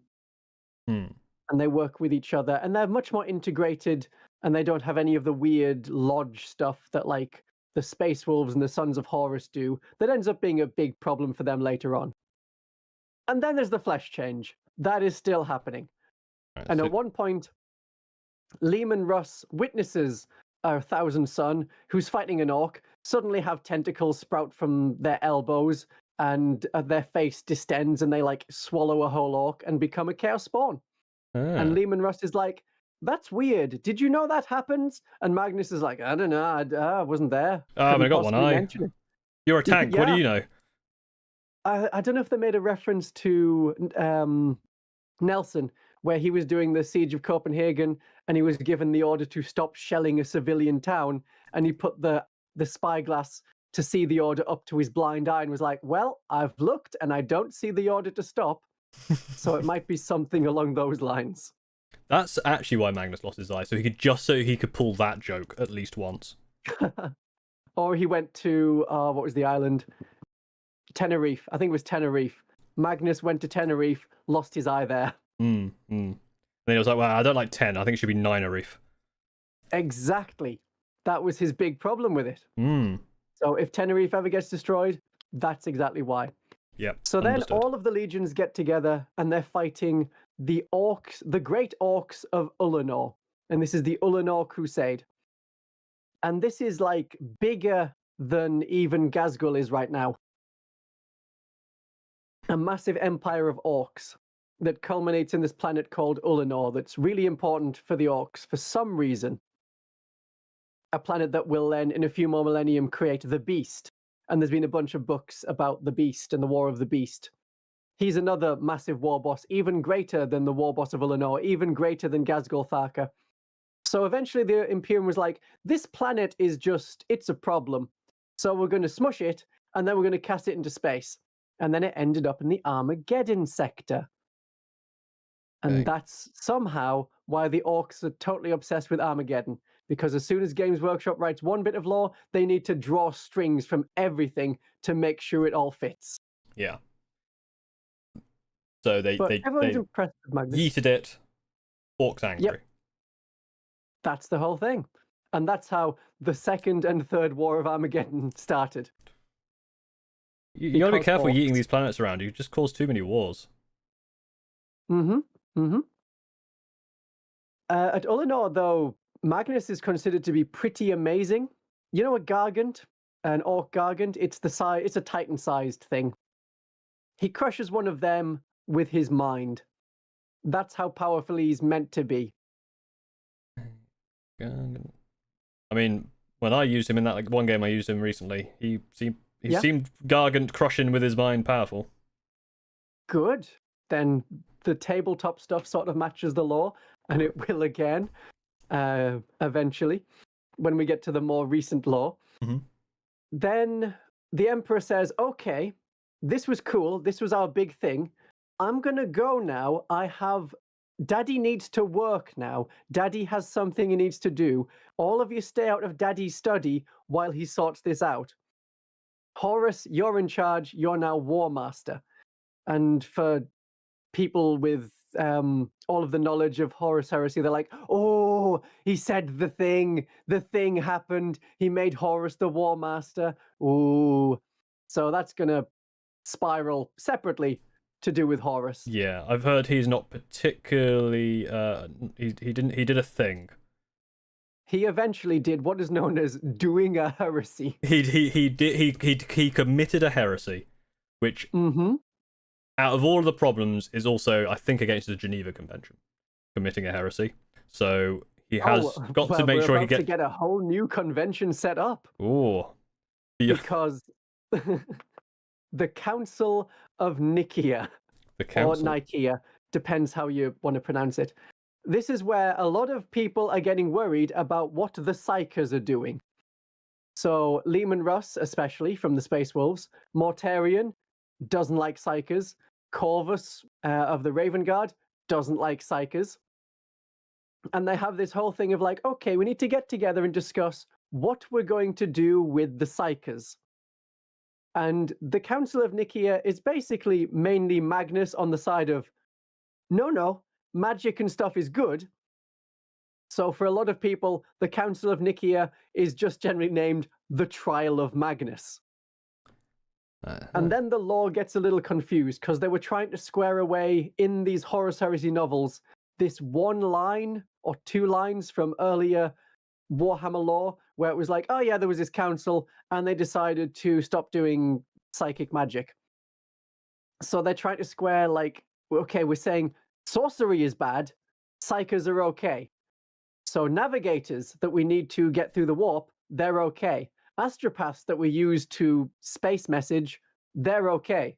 Librarians, though, in Space Marine chapters, we're going to stop doing them until after the heresy, when people generally decide, yeah, I think we're going to reinterpret that rule and we're going to bring them back.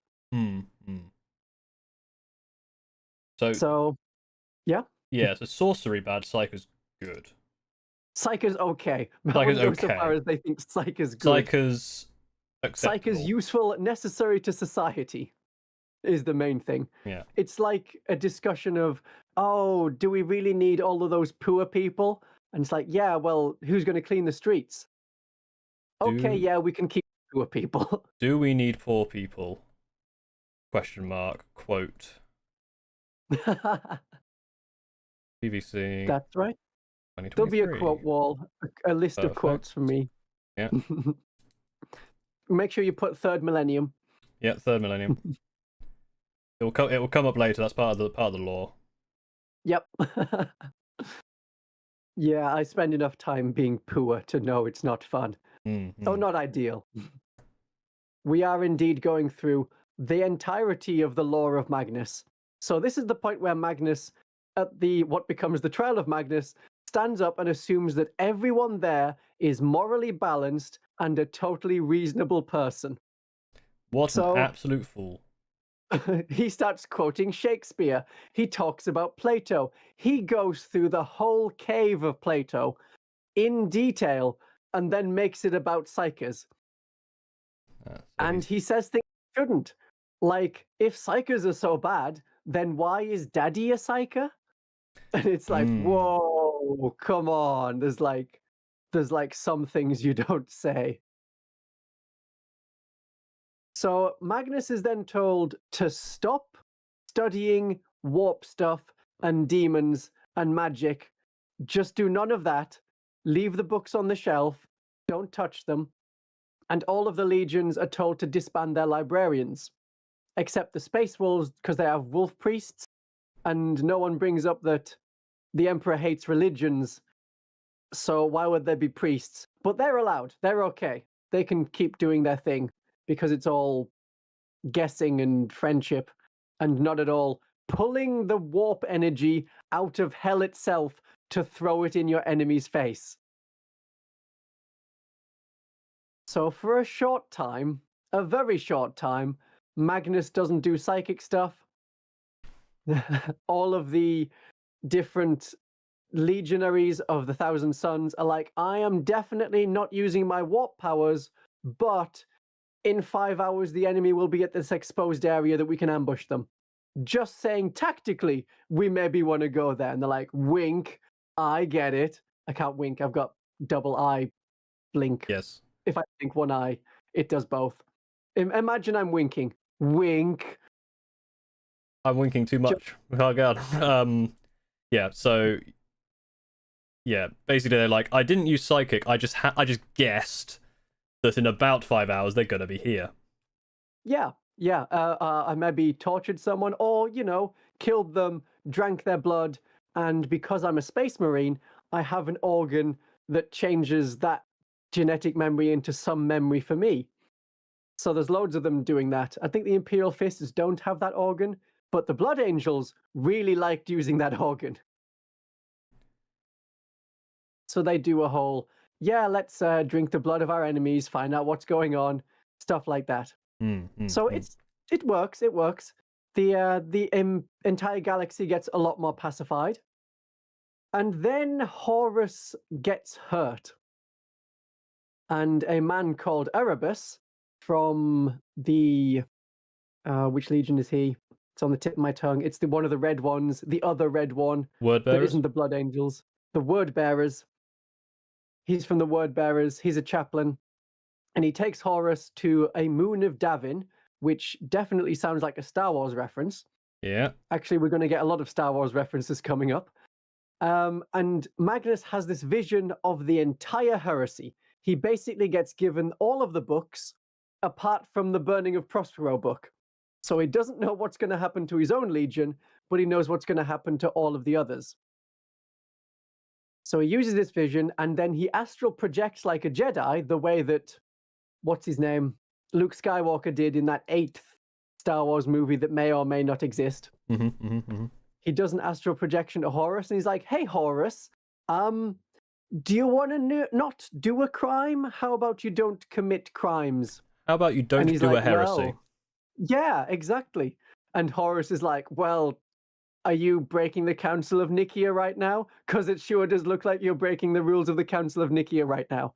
He's like, that isn't the point. Don't do a heresy.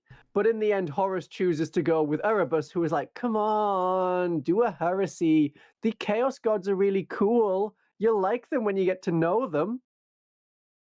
It's just one heresy. So, what's the worst that could happen? It won't even be a great heresy. It'll just be a heresy with your name. It'll be fine. It'll be totally fine. So the Emperor's great work is to make an Eldar webway, but for humans. So that then they won't need to use the warp, which is kind of dangerous, even at this time when there aren't a lot of warp storms around. Considering the birth of Slaanesh, something I've talked about on my own channel in a very short video. it scattered loads of warp storms, and that was how, oh, we can actually go and get all of humanity united again. So no warp storms, but still dangerous. So he wants a web way to transport people around safely. Also, then the Chaos Gods can't touch him or them. Now, Magnus again tries to astral project to talk to the Emperor and say, hey, your son Horus, you might need to have a word with him. He might need the talk. Yeah. He tries to psychically project and astral teleport to Terra, but there's this big wall in the way, and he doesn't know what the wall is. He doesn't know why the wall's there. He just knows he can't talk to Dad. And like an irritated child banging on the study door, wanting to talk to their dad, he really tries to get in. He wants to stop the heresy. He knows all the bad stuff that's going to happen. So he meets a nice man in the warp called Tzunich, who says, hi, yeah, we can do a trade. You know, you'll do a couple of jobs for me, just odd jobs. It's totally fine, all legit, all above board. And I'll just give you the power to get through this wall thing and get to Terra. So Magnus gets the power, he breaks the Webway project, and he teleports his astral body to the Emperor's personal study. This was a bad thing because it's the equivalent of the Emperor saying, this whole meeting should have been an email, and this email should have been checked for attachments to make sure there weren't 1 million demons following it behind. I get those at work demons, as well. Yeah. And then they all reply all, and it becomes a whole nightmare. It's very annoying. A whole phishing scam. It's a big problem. So the Custodes are going through the data banks trying to get all the demons out. And the Emperor just didn't even talk to Magnus. He was like, begone! In a very dramatic voice. You've done messed up. And Magnus is like, okay, that didn't go as planned. Didn't know I was breaking all my dad's stuff, like that child that wandered in on that British diplomat in the back of the video.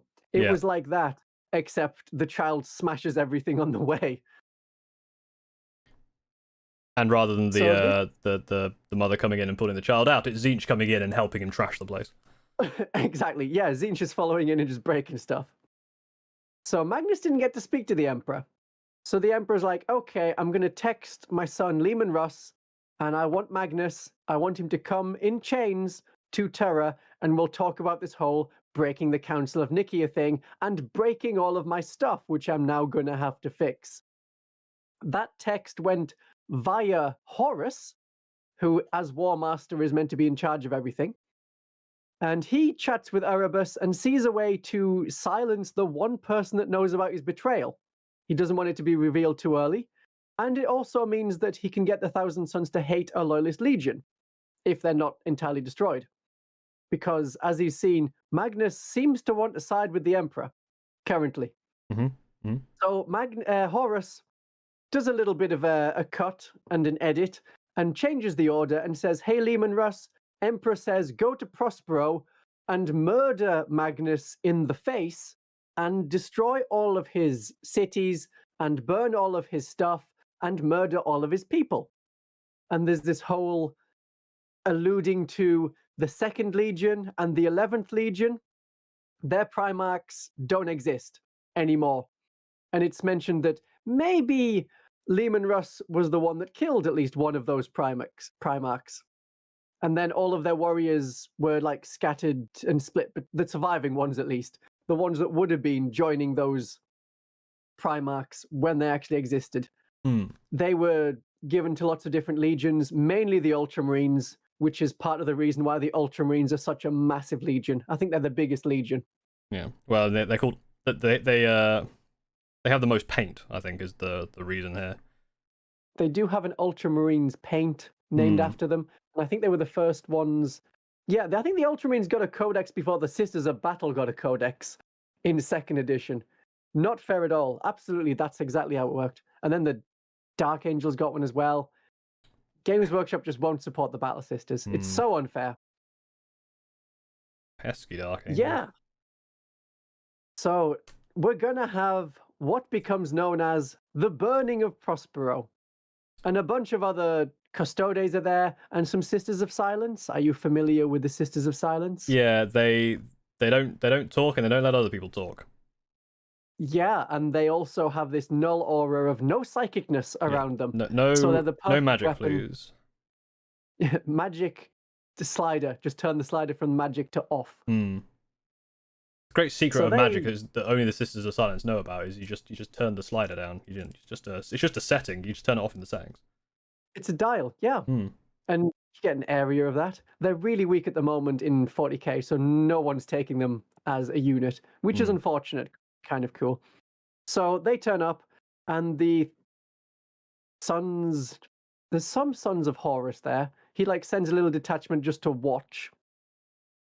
Leman Russ and his disgusting space wolves get their grubby little paws all over the library floors.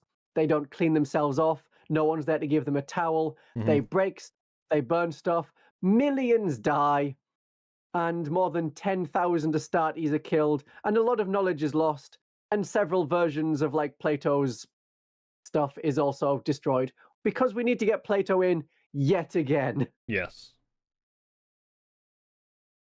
And toward the end of this fight, a lot more of the Thousand Sons go through the flesh change, and then the Thousand Sons are like, ooh, we're going to use you now. So go fight the Space Wolves now that you're a big mutant. And a lot of them do. Some of them decide, no, Thousand Sons are tastier, and just try and eat them. Where the Spawn are unpredictable. They are somewhat wibbly in both mind and physiology. And then gameplay, yeah. They no longer have random movement, which was quite fun. But they still have a table. I don't think they have a random table anymore for a special ability plus number of attacks. They may still get a random number of attacks. They did in 9th. They still have something in 10th. I can't remember what it is. But yeah, they're still a bit all. They're all a bit, bleh. I believe is the technical term. That is the technical term. Yes, they're a bit wiggly. Yeah, they wiggle around. They sometimes attack stuff. Sometimes it goes to plan. Sometimes it just doesn't. But Magnus is sitting there. He's thinking, okay, Leman Russ is coming. He's just the guy that's going to drive the car to take me to Terra.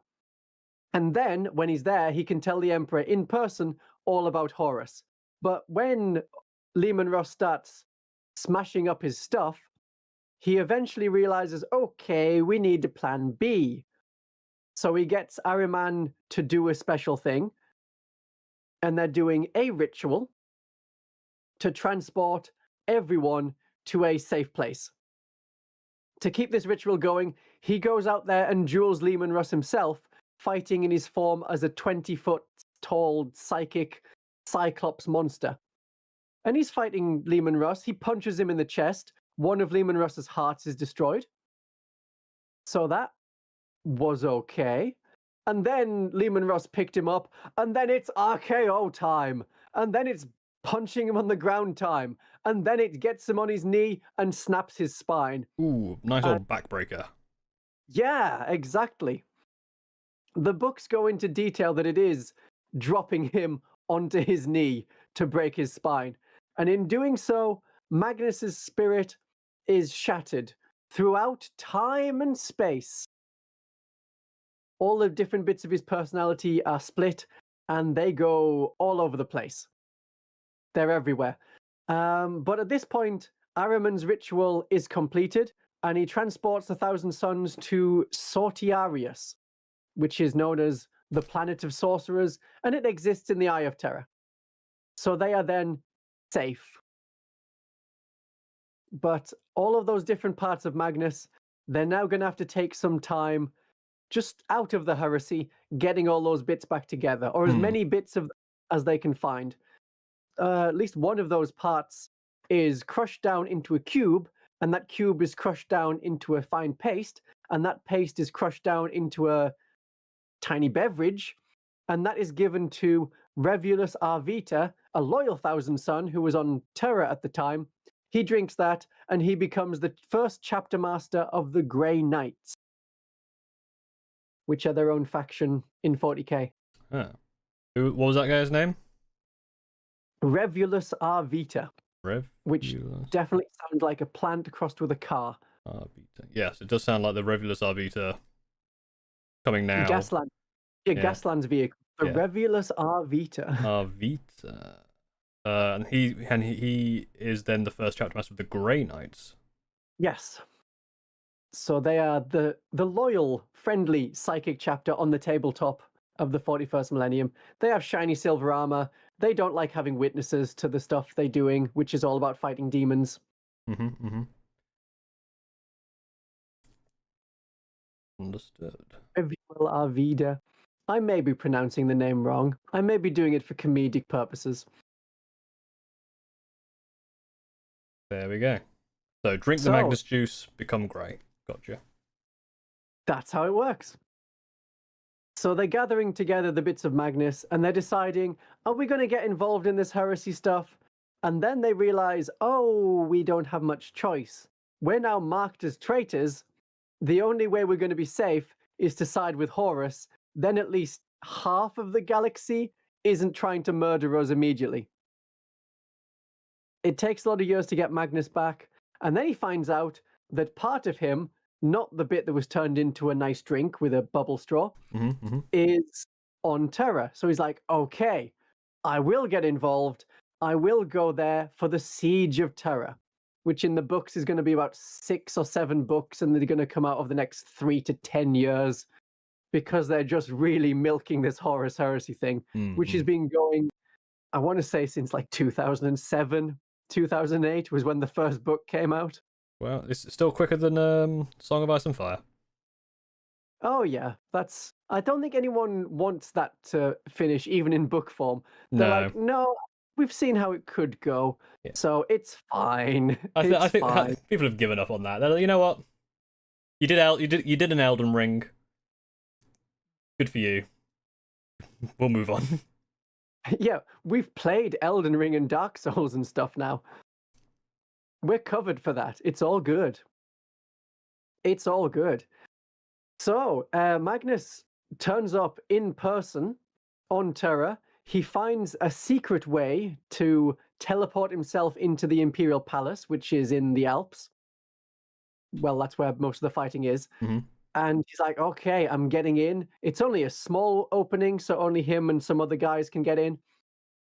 And there he meets Vulcan, the Primarch of the Salamanders. Now, the Primarch of the Salamanders went missing during the Istvan V massacre, which is when the Salamanders, the Raven Guard, and the Iron Hands were all together, thought they were fighting the very few legions that had turned traitor, which were the Death Guard, World Eaters, Sons of Horus. I think it was just them. And then they were going to get reinforcements in the shape of the Alpha Legion, the Iron Warriors, and 2 others, the Night Lords, and I think there's one other as well. They were those are all names in the Chaos Space Marine Codex. Yeah, they are indeed. So they've gone from fighting 3 against 4 to now 3 against 7, and they get slaughtered. And this is part of the reason why the Iron Hands, Raven Guard, and Salamanders don't have many successor chapters, because so much of their forces were destroyed here. Yeah, the Emperor's Children were another one that they were fighting against. They were known traitors at the time. I can't remember. Can't have been the Word Bearers. Might have been them. Doesn't matter. They get wrecked. Vulcan goes missing. Vulcan, it turns out, isn't immortal, so when he dies, he can be reborn again. And I think one of the shards of Magnus's personality did that. There it is. It is the Word Bearers. They were one of the friendly ones that came in to help. Yeah. So one of the shards of Magnus is there on Terra. He goes in to get it. There's Vulcan. Vulcan died. Part of one of the shards of Magnus was used to resurrect him, because he can do that. He's a bit like the avatar of Cain for the Eldar. You just feed it a person, and then he comes back. And everything's fine, it seems. So he's like, hey, there's Vulcan. Vulcan's a loyalist. I will fight you, Vulcan. And Vulcan beats him in the face with a hammer. Magnus 2 for 0, I see, on fist fighting. Because he's a big fucking nerd. Oh, he's not as big a nerd as the Primarch of the Word Bearers. He's just I want to be alone to read my books. Leave me alone. He's also the smallest one at like 9 or 10 foot. What a Not big. what a baby boy. 9 feet tall. Get out of here. Exactly. So he doesn't have enough power to beat Vulcan. And he's like, oh, wait, well, who's this guy I've got in my phone book? This guy's Zinch. I'll call him and say, hey, do you have any like spare power that you can have? And he's like, oh, yeah, I do. So you just need to like pledge yourself to me. I'm sure it's like a one-time thing. Oh, Alfarius was even smaller. That's right. Alfarius could pass as a regular dude. Yeah, but they're all Alfarius, so they all stack up into one like giant, like mecha Alfarius. Yeah. There's a lot of small Space Marine Primax. So Magnus didn't read the fine print. He didn't. Also, then he goes back again for round 2 with Vulcan, and with the new power of having red skin and nipple horns. Oh, those nipple horns are sharp.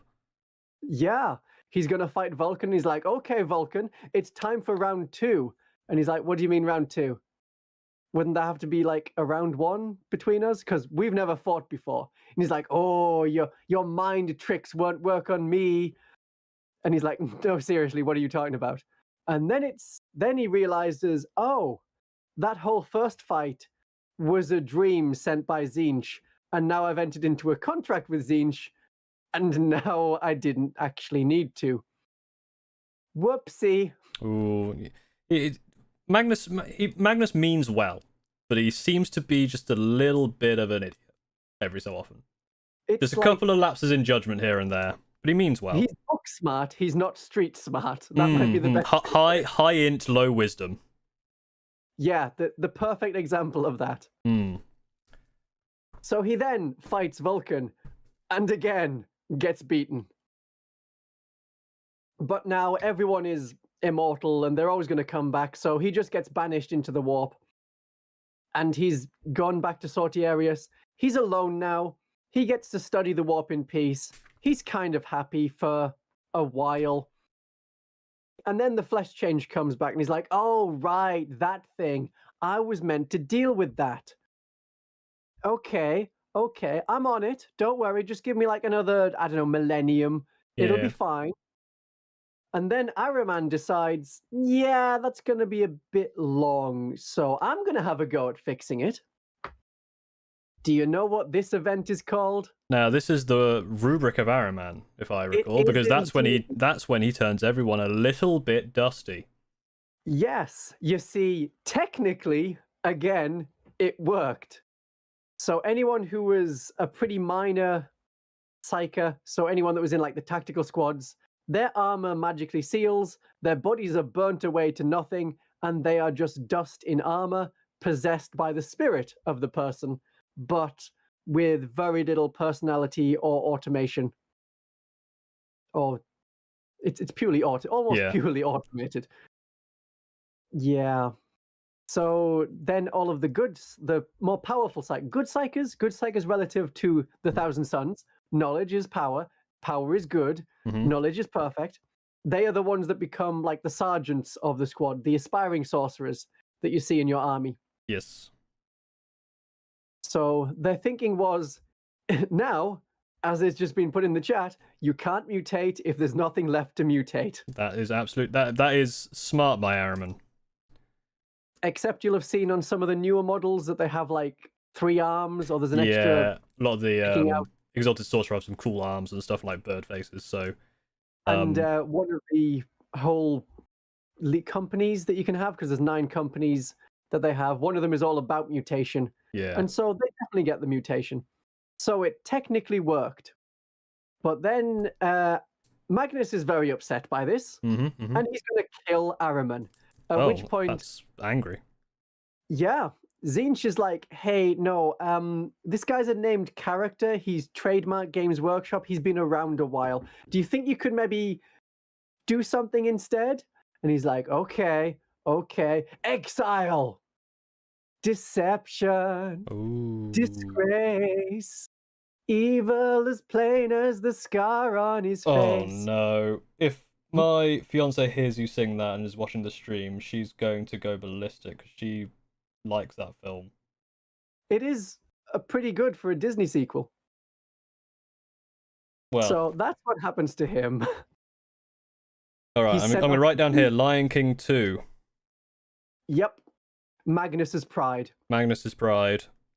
Yeah, I feel like Araman kind of did a thing where, it says, you know when you hear the things, where it's like, oh, this chemical kills cancer cells in a petri dish, yep. And you go, yeah, but so does bullets. So that was kind of Araman's thing. It's like, well, this thing would solve this thing solves the flesh curses. Yes, but so does just burning everything. He goes, maybe I should just turn everything dusty. Yeah. It's like, well, we've had enough stuff burnt around us this whole time. So why not? Why not? It's just a little extra crime. It's not a full heresy. Yeah, so the psychic leaders still have their bodies, but they're not dust. Those are the only ones that are not dust. They still have a physical form and like hands and stuff. But then everything else, they got kind of necronified. Although the Necrons, they had their soul destroyed, but they kept their mind, because mind, body, and soul are different things in 40k. Whereas with the Thousand Sons, they lost their mind, but they kept their soul. Yeah. They do like fire. I can get behind the love of fire. Fire is beautiful. We do like a good, especially with Tzeentch, because he doesn't have the red fire. He has all the colors of fire, and that I think is something to be appreciated. You can paint with all the colors. See, you've got me on all the Disney songs now. Oh, that's Pocahontas. Yeah. Yeah, Pocahontas 1. Because there was a Pocahontas 2, but it decided not to follow the canon events of her story, where she goes to England and dies of smallpox. Yeah, that would have been great to traumatize some 9-year-olds. Yeah, that does seem a little bit. That sounds that's the 41st millennium version of Pocahontas. Yeah, definitely happens. So Araman's like, okay, well, if I can't sit around here on the planet of the sorcerers and get my psychic knowledge here, I'm gonna go find the Black Library. TM Games Workshop, because their Black Library, where they store all their books, is also a craft world that's in the webway, which has a lot of knowledge that's protected by the Harlequins. So they're always fighting the Harlequins and the Eldar, trying to get to this Black Library. Well, it's kind of dangerous, right? Because if you find it, you'll find all the books about the Siege of Terror, and then you'll be like, well, hang on. It'll be like, it'll be like, this is too meta for me. Yeah, and then there'll be a guy sitting in the corner writing the next one. He's like, I don't know what's going to happen next. Yeah. Then Araman finds Black Library, mind breaks, question mark, profit for Games Workshop. Yes. Araman is also a big nerd. Absolutely. I feel like all the characters that I seem to be introduced to are just big nerds. They're either big nerds or they're pro wrestlers. They're the two options as a character. Yeah. And then there's, Corvus Corax, who has a terrible curse. Because you see, he can turn into a bird, flock of birds. And it's horrifying because he can also turn out of the flock of birds back into himself whenever he wants. So there's 3 archetypes: big nerd, pro wrestler, or edgelord. Yes, absolutely. And then the Night Lords leader, Conrad Kurz, absolutely edgelord. He's very much people should be punished for doing loads of murders. I'm going to do loads of murders. Are you going to punish me? You better, because then I'll be proved right. I'll also be dead, but I'll be proved right. Oh no, don't step on me, haha. Conrad Kurz. I'm going to write that as a quote. Don't step on me, haha. Conrad Kurz. Absolutely. And so the assassin model that you were looking at earlier with the fancy hair, I'm pretty sure it's one of them type, goes in and murders Conrad Kurz. And he's like, I wanted this. I saw this was coming, and this is the best thing. And then, the rest of his people are like, yeah, we're just going to keep skinning because, it's fine. Yeah, we'll ignore that bit. We'll just carry on. Because at the end of the day, murder is fun. I'll write that as a quote. Murder is fun. Me. Murder is fun. This will be extremely incriminating if I ever get into trouble with the law. Yes, just big nerd, murder is fun, everything's fine. Do we This even this need page to, this page just says big nerd pro wrestler edgelord. Don't step on me, haha. Murder is fun. Good. That sums up most of what we've been talking about This today. is a good page. Good page. So at this point, we've had a bunch of stuff happening. Then we get to the 32nd millennium. Oh, they say games. I recognize games. They turn up in my chat as well. They're saying if you're behind bars, can you just like slide through the bars and leave? But it would be like all of the cartoon characters where they're putting their arms wide and holding onto the bars, and you can see that their head and most of their body will fit through the bars pretty easily. Oh, but they're like, no, I'm trapped. It's like chest high walls. You know, I don't have the action button to be able to go through them. You know, it's I play by the rules. I don't commit a heresy. I don't commit a crimes. The tiny walls on like Dead by Daylight and games like that. You're like, exactly. I could escape the killer by going over this 3-foot wall, but jumping is difficult. My legs hurt. It's fine. It's fine. Yeah, I'm gonna. That's also a great quote there. Jumping is hard. My legs hurt. That's a mood if ever I heard one. Yeah, good mood. Good mood. So we get a lot of stuff happening in the 32nd millennium. Not just that whole war with the beast, which I think they call the war with the beast, so they don't tread on the Transformers trademark of beast wars. It's also very descriptive. It's a good war. A good war is descriptive, unless it's the 100 Years' War, which lasted more than 100 years. Yeah, but they had breaks, so it's true. You they don't had breaks. count the rest times. We have okay. The Magnus is like, okay, I want to do something. I've done enough sitting around. I'm going to go touch grass. And by grass, I mean the planet Fenris, the whole world of the Space Wolves. And I'm going to see how they like having all their books burned, if they even read books, if they even have a nice planet, which they probably do. They don't. It's a horrible planet. It has this weird elliptical orbit. So half of the year, it's too close to the sun, and it's just fire. And the other half of the year, it's too far from the sun, and it's just ice. Feel like spring and autumn, though. Those are nice. Yeah, feel like you should move if that's your situation. Just move, Space Wolves. Well, housing prices though incredibly high, so you've got to just take what you've got. The Space Wolves property portfolio lacking. Yeah, so if you want your Song of Ice and Fire, it's just, it's there. It's Fenris. Fenris is the Song of Ice and Fire, but mainly ice. And the way that plays out is generally follows the plot, we'll say plot, of the German invasion of the Soviet Union in the Second World War. Also considered somewhat of a mistake. Generally, among people who don't like genocide, yeah. Absolutely. So it's going fine, and then winter happens, and the Space Wolves are not bothered. And Magnus forgot to bring a jacket because he's a big nerd. Yeah, Magnus is able to distract a lot of the Space Wolves so they're not in the area. I think he threw a dog treat on 2 systems over. A bunch of them ran to get that. And then he attacked the Fang, which is their polar fortress.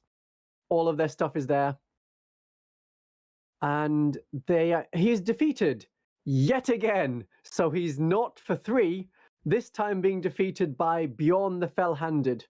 He is a very cool dreadnought.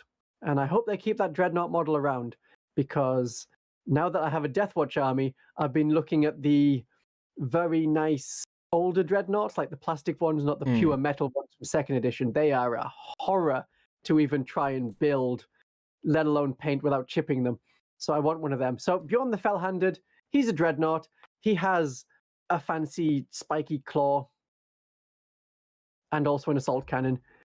He was cool.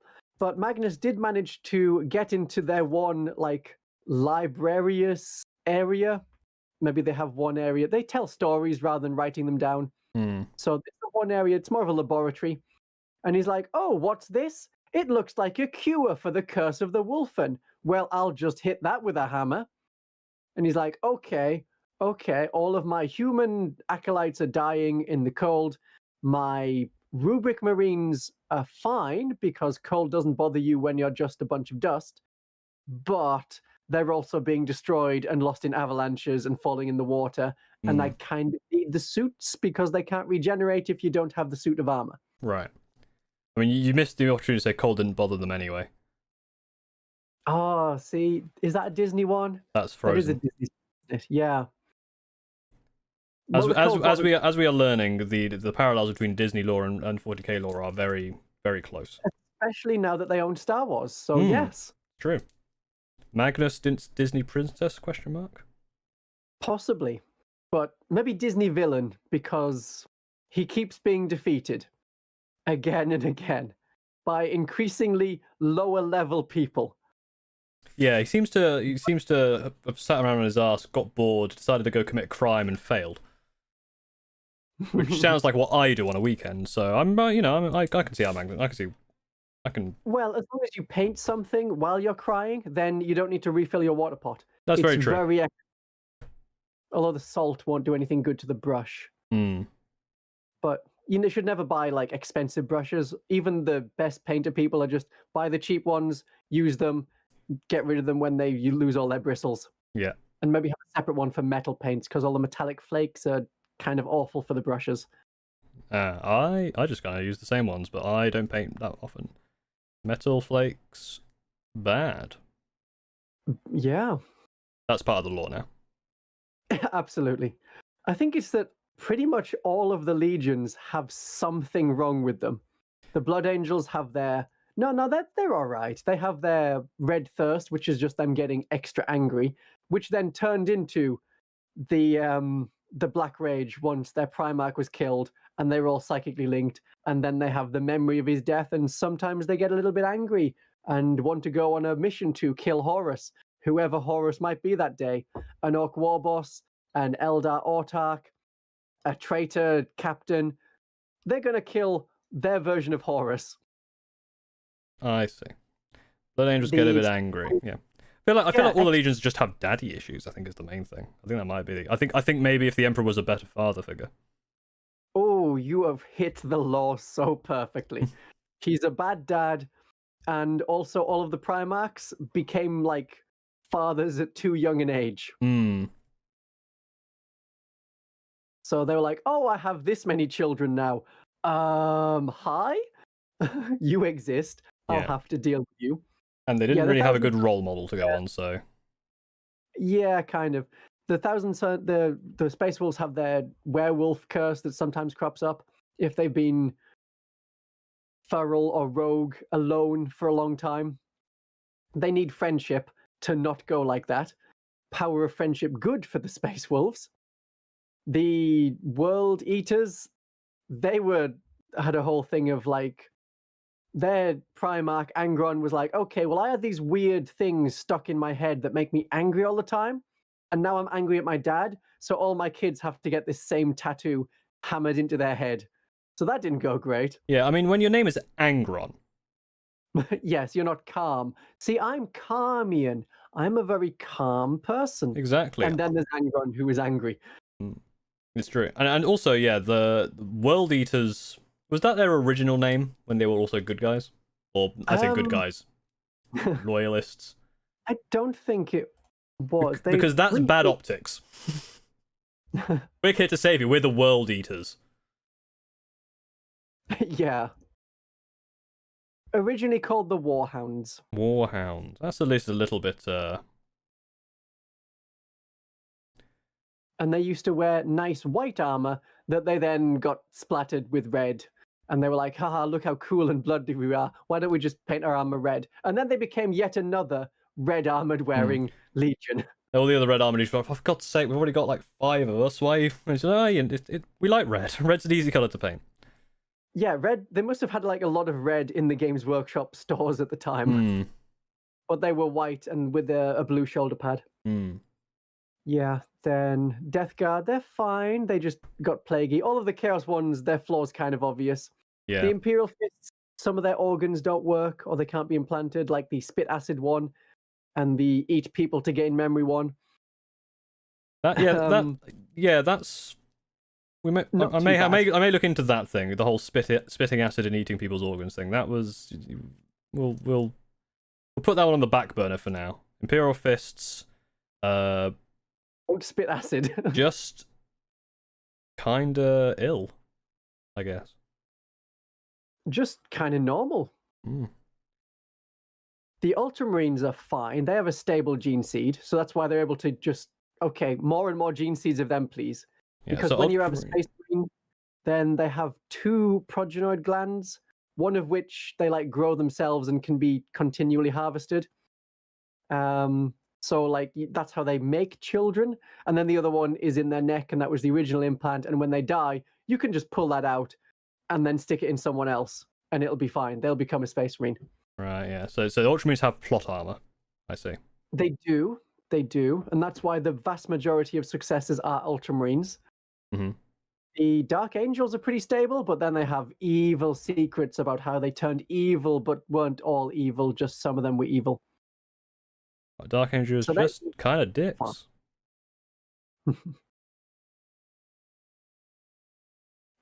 Who else is stable? Not many of them, other than that. Yeah, I feel like there's a lot of instability just in the upbringing here, where I think you didn't exactly get on the right foot, and I don't think therapy is gonna help all the way here. It could be useful. Maybe get like some suppressant drugs or something to keep the. There's definitely some stable. medication required. I think I think there's definitely some neurodiversity going on here that I feel needs to be addressed. Yeah, the White Scars, I think they're pretty stable. They're all right. Raven Guard, we don't know what happens in the tower. They probably have some kind of flesh change thing that happens more often when they rush stuff. So they're like, okay, we need to be careful with this person. Maybe not go even all the way to Primaris. Let's just make sure they're a decent firstborn and it works. Then it's all good. The Salamanders have their black skin, which is the actual color black, not the way people who have black skin in the real world have black skin, but it's like a dark brown. If you were going off like color palette style. Yeah, that's only happens when you put the gene seed in. So there's, every race of people living on Nocturne. It's only the salamanders that get injected with the gene seed that actually turn coal black with the bright red eyes. Oh, have you been watching the Pariah Nexus on Warhammer Plus? Is it called Warhammer Plus? Yeah. I do not have Warhammer Plus, so I have not. I definitely have Warhammer Plus and have been watching it. I did a review analysis of the first episode of Pariah Nexus. Then the second episode came out, which was fine. It's a lot of a salamander. He's walking around. He uses what's evidently meant to be like tactical acumen to figure out what happened in a battle, but that also includes knowing what a battle sister's dying words were. And then he says his name, and his name is Sokon. And I'm like, what's the surname? If it's D's nuts. Yeah, absolutely. Right, I'm writing that down. Suck on D's nuts. The thing is, I've written all this stuff down. I'm going to come back to this. I've written 1, 2, 3, 4, 5, 6, 7, 8. I'm on my 9th page here. I'm going to forget all of this, and I'm going to read through this again to do something funny with it, to write up something and be like, what the fuck was I talking about? Yeah, well, I suppose the benefit also of YouTube rather than Twitch is this will actually stick around as a video. Exactly. So everyone will know about Mr. Suckon. Yeah. He is one of the missing Primarchs, I'm going to guess. Missing Primarch. Question mark. Now chat's trying to be funny. Because they're mentioning that the new Saw film means there's going to be a convention called SawCon. Ah, that's very good. There we Talk go. on D's nuts. There you go. Alright, I'm going to write my notes. Games did a funny. And in brackets, also a crime, question mark? Probably We'll never also know.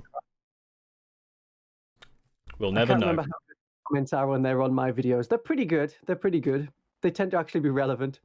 It's always bad when the chat is funnier than you. It's a worry. At that point, you're like, okay, just delete stream right now. Yeah, we're done. I was speaking to a friend of mine after that from my latest video, and they said something. I was just like, oh, that would have been a funny line. When I think of that, that would have been hilarious. God damn it! I just spent like 2 weeks making this video, and you just improved it. Yeah, I always make like a follow-up video, or in my next video, I'm like, oh, reference to previous video linked here with all the jokes I didn't put in previously. Yeah. Sometimes I will get to the point when I'm like talking and trying to say a joke where I will just go like, I have several ideas in my head of a punchline here. Here are all of them. Pick which one you want. Some of them you may need to construct yourself. But That sounds like something you just put on a YouTube community poll. Yeah. Because I do them like every day. Come here, vote on something. It's arbitrary. Sometimes I put it in a video, sometimes not. But always fun. So Magnus, he's been just not doing a lot since attacking Fenris. He got beaten. He's like, okay, I'm 0 for like 4 or 5, many times being defeated. I'm going to go and rest and read my books. So he does that for about 8 millennia. Oh, that's, I mean, yeah, that sounds... Goes... to Goes get a book. Read a long book. Yeah, at this time, I don't know what was much happening. The Imperium generally was becoming more and more evil. You get a couple of cool things like the founding of the Battle Sisters, the Reign of Blood with Goj Vandaya. Not a lot much else happens. The way it is in like the 33rd millennium and the 40th millennium, pretty much exactly the same. Yeah. It's one of those things where you realize, oh, I can't be bothered to write 8,000 more years worth of lore. Everyone just goes and has a nap. Yeah. Everyone's a bit tuckered out. They've done a heresy. They've done a couple of crimes. Let's just... Abaddon did 12 crimes. Abaddon did 12 crimes. Yeah, the Black Crusades, which were definitely not 12 failures. They were all genius, all perfectly went just as planned. Everything is fine. Yeah. He wasn't beaten 12 times and then sort of definitely succeeded. Yeah. Also, you know, warp time. They say warp time is a thing. So anyone that's in the Eye of Terror, like all the traitor legions, they've been resting for, as far as they know, like 20 years. Turns out it's been 10 millennia, but to them, it's pretty much yesterday. Yeah. Oh, God, I overslept by a long way. Yeah. How do the Necrons feel? Yeah. Oh, God, I've missed so many of my favorite TV shows. Oh, I'll have to catch up now. Oh, so, no, Netflix was dissolved 10,000 years ago. God damn. Is my subscription still valid? I don't know. Yeah, but it's pretty quiet. The Tyranids aren't in the galaxy. The Necrons, other than the Necron raids, briefly, don't do anything. Orcs are still around. The Eldar try and stay quiet and not break anything, not create any more Chaos Gods. And I don't know, any of the major factions. The Tau are just amoeba on the speck of a child's eye. I'm gonna write Tau, who cares? Exactly. I mean, even in the current lore, they have the whole Damocles Crusade. The Primarch of the Raven Guard is killed by the Tau.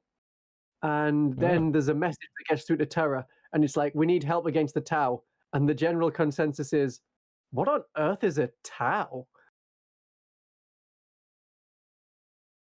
Oh, the Votan, they go from being some mutants tolerated by the Imperium to then going off and doing their own thing and worshipping AI computers, some of which are very useful, and they slowly get older and less reliable and take longer to boot up and respond.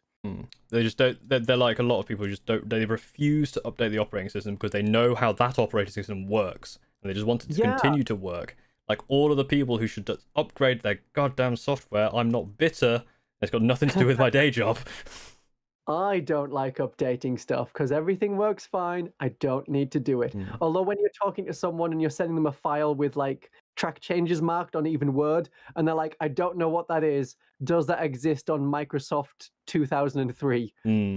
Well, I've had a situation where I was on call for the kind of help support stuff, and there was like, oh, this thing has come in, and they were on a version that had been out of support for like 10 years.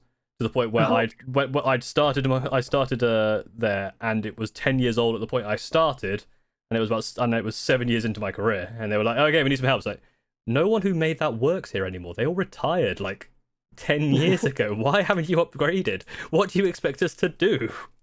You've lost your data, you fool.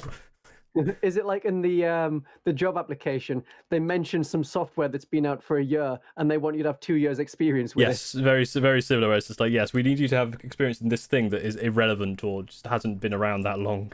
It's just a buzzword. I have found that when they ask that question, just say yes. It's okay to lie in interviews because the interviewer will be lying as well. It's like, oh, you definitely won't be doing any of that horrible stuff that you specified you wouldn't take the job if you had to do. And then you come to it and it's like, oh, it's mostly that. Oh, it's mostly. Oh, no. Yeah, it's like, we're not going to tell you straight away that it's mostly garbage. We have to actually get you in the door first. Yeah, see if we can pay you a month, maybe. Have you stick around that long? Yeah. What are the Dark Eldar doing? I don't think they're doing much of anything. Crimes. Casual stuff, skinning people, trying not to get their soul sucked out. Casual crimes, and that's why I like them. They're just casually committing some crimes. In 40k, it depends on the job and the world as to whether you get interviewed or assigned. There will be some, what was that film, which was also a book, which was like it was a teen drama thing. It's underground. They get assigned a job and there's a post office and they don't know that the upper world exists. I can't even remember the name of it. This may have been like a wild dream. It was on TV like 10 years ago. Yeah, that sounds more like a fever dream, but it sounds like something. What is it? City of Ember. It would be City of Ember. That sounds right. From that vague description, we can get that. There we go. City of Ember. I wrote that in my notes. I've double underlined it. I'm gonna absolutely have no idea why that was important. You might be able to search it up, and you're like, oh yeah, that indeed is a thing. That's how you get jobs in some places in the 41st millennium. So some of the Thousand Sons around Magnus are like, oh right, we need to go and get those soul shards. That's apparently our plot motivation now. So they find a bunch of his and they're able to push them back into Magnus, but one's like his nice personality.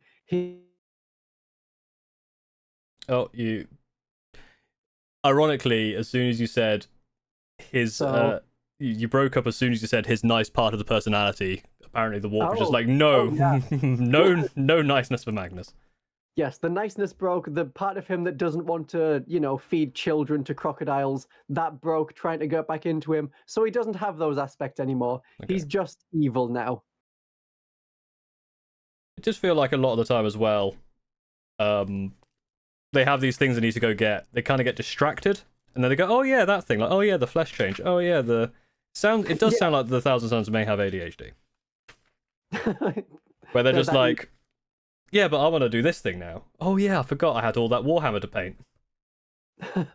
Yeah, or at the moment where I'm like, okay, I'll get this new thing because I've almost finished my last project, and I open a box and I'm like, oh, this. I have this whole...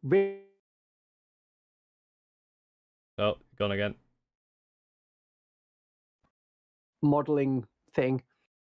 We missed that from you have a whole something, but then you cut off again. You know of Robotech? Ah, Robotech. It's they do miniatures. They do pretty cheap miniatures, and they're in the same sort of scale as Games Workshop. In my video on WYSIWYG, which is playing with what you see is what you get, I showed off one of my Robotech Sentinels, which isn't a Sentinel, but it looks cool and not a Sentinel, but it seems like something the Gene Stealer cult would have. So I've got one of them that's a spider, but I'm going to make it into a Ridge Runner. So I found that, and I was like, ooh, yeah, I've got that. So yeah, Robotech. It may be, if you're spanning out into Gaslands and also a one-off on the Gundam, I've seen the first 5 minutes of your Gundam video, and then you could also be like, oh, okay, Robotech. Yeah, I've also been told, Robotech, and also I've written Robotech 3 times. Why am I keep writing this? I hear the word Robotech, I should write that down, but I've written it down 3 times now. And then, yes, it doesn't start with a G, so I'm gonna have to change it to Grobotech just so it fits with the Gaslands and Gundam. There we go. Maybe one of the factions starts with a G. But yeah, they had miniatures, 15 years ago. They had some nice terrain pieces as well, which you can make into houses and use it in 40k battles. It's very nice. Oh, yeah, the new Necromunda spider things would be good for a Brood Brothers Sentinel, or Penitent Engine. Could be a Penitent Engine, if we're thinking both Battle Sisters and Genestealer Cult, the two factions I talk about. But today we're talking about the Thousand Suns. And we've got as far as the 41st millennium now. Hey, we're up to the 41st millennium. Yeah, so Magnus decides, okay, I'm going to do some stuff. It's 8th edition. I'm coming back. And Games Workshop, I did a video about Fulgrim. Like, where's Fulgrim? How come we haven't had Fulgrim, the Emperor's children and all of them? And the number of decisions that mean that some chest items may not be suitable for all ages on the models. And the comments generally were like, no, I'm pretty sure Games Workshop has such good forward planning that they're going to release one Traitor Legion per edition. And I'm like, no, we can see there's one, then there's a big gap between releasing any kind of Chaos faction, and then they pushed out the World Eaters pretty quickly with only a couple of kits. And eventually they'll do the Emperor's Children. Because they've got now a 30k Horus Heresy version of Magnus as... No, not Magnus. Fulgrim as a snake. Yeah, that looked very cool. But you can't use it in 40k unless it's just a Demon Prince. So, what did he do? Oh, yes. Then we get... Did you play much in 8th edition? No, I started in 9th, so yeah, I didn't play any 8th. Well, we have the Psychic Awakening book series, which sometimes had something to do with Psychers, sometimes had stuff to do with Awakening, and sometimes was related to that. Other times it was like, oh yeah, we've got Eldar fighting Eldar and this and that, and oh yeah, we need to follow all these other plot threads. Oh, and we'll have a War of Faith, but not invite the Battle Sisters. Stuff like that. The Psychic Awakening generally did nothing to advance the plot, but it was Magnus's idea that, okay, one of my other many, many plans and plot threads was to advance humanity by doing a whole push and make them all psychers. So he tried to have as many psychers made across the galaxy as possible. This would have no ultimate change to the plot, but we would get some more psychers in theory, and a lot more people wanting to join the Thousand Suns as traitor psychers because there's nowhere else to go. And so he's able to then re-recruit like all of those aspiring sorcerers that keep dying. And then new people can command the dust people. He attacks Fenris again, gets immediately. So he's like 0-6 now on winning any kind of major battle. Come on, Magnus. And he decides, okay, if I go far enough back, maybe it'll work out for me. So he brings the planet of Sortiarius out of the Eye of Terror into the warp, then out of the warp via, Putney, via Botherington upon Sea, stays there at the local service station, and then pulls it into the Prospero system. And he's like, we're back, baby! Back in the Prospero system. Yeah! It's all great. And he then has a fight, which was one of the box sets. You may have seen the box set. It was the Grey Knights against Thousand Suns, and that was where they brought the Hexfire box, right? That's the one. That's where I started collecting my Thousand Suns, because I had a friend of mine who wanted the Grey Knight side, so we both bought a box and traded. There we go. So it's got the guy that's got tiny baby screamers coming out of his cloak. Yes, the Infernal Master. Yep, that's probably the name. Yeah, so they fight there, and canonically the Grey Knights win. 0-7. Yeah. Then Magnus finds out that Gilliman has come back to life suddenly, somehow, because of elf magic. The power of the elf girlfriend. Yep, and also Dark Angels, and also Battle System magic, which isn't magic, and also the Grey Knights. All of them get together, bring back Gilliman, and Magnus is like, okay, okay, Gilliman's going to go to Terra. I want to get to Terra, so I'm going to follow him all sneaky like. And then they get out, and they're on the planet Luna, which is the moon. And that's where we have a massive Sisters of Silence garrison. So Magnus gets beaten again. 0 for 8. Yeah, well, he doesn't get banished to the warp. Gilliman stabs him in the chest, and he's like, okay, I mean, I guess we'll count that as a win. Because when everyone's immortal, no one ever dies, death means nothing, they're all just repeatedly cycling.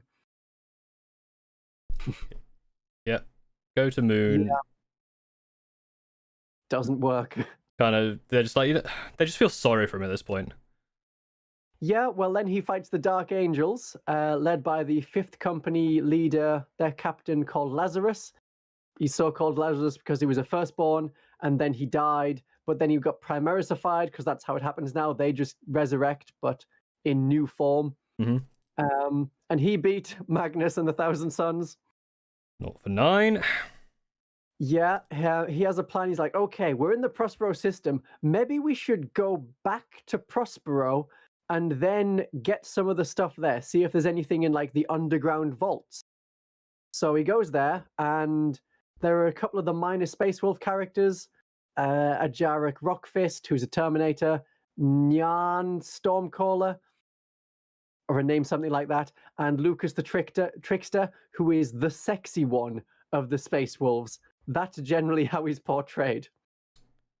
Lucas the Trickster. Yeah.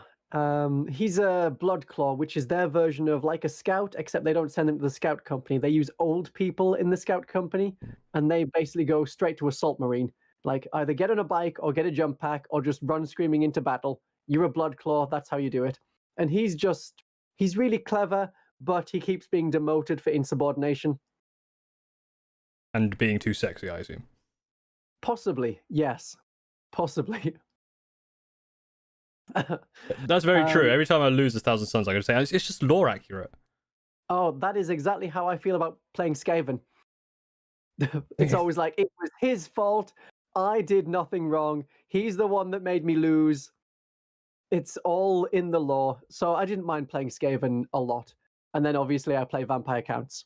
Obviously. Or Sol Bliget Gravlords, as they're currently known. Sol Bliget Gravlords. Yeah, I have a lot of those unbuilt because the Graveguard are a horrible kit that turned me off them forever. I think they're okay. They're not as monopose as the other stuff. Then again, all the legs are basically monopose.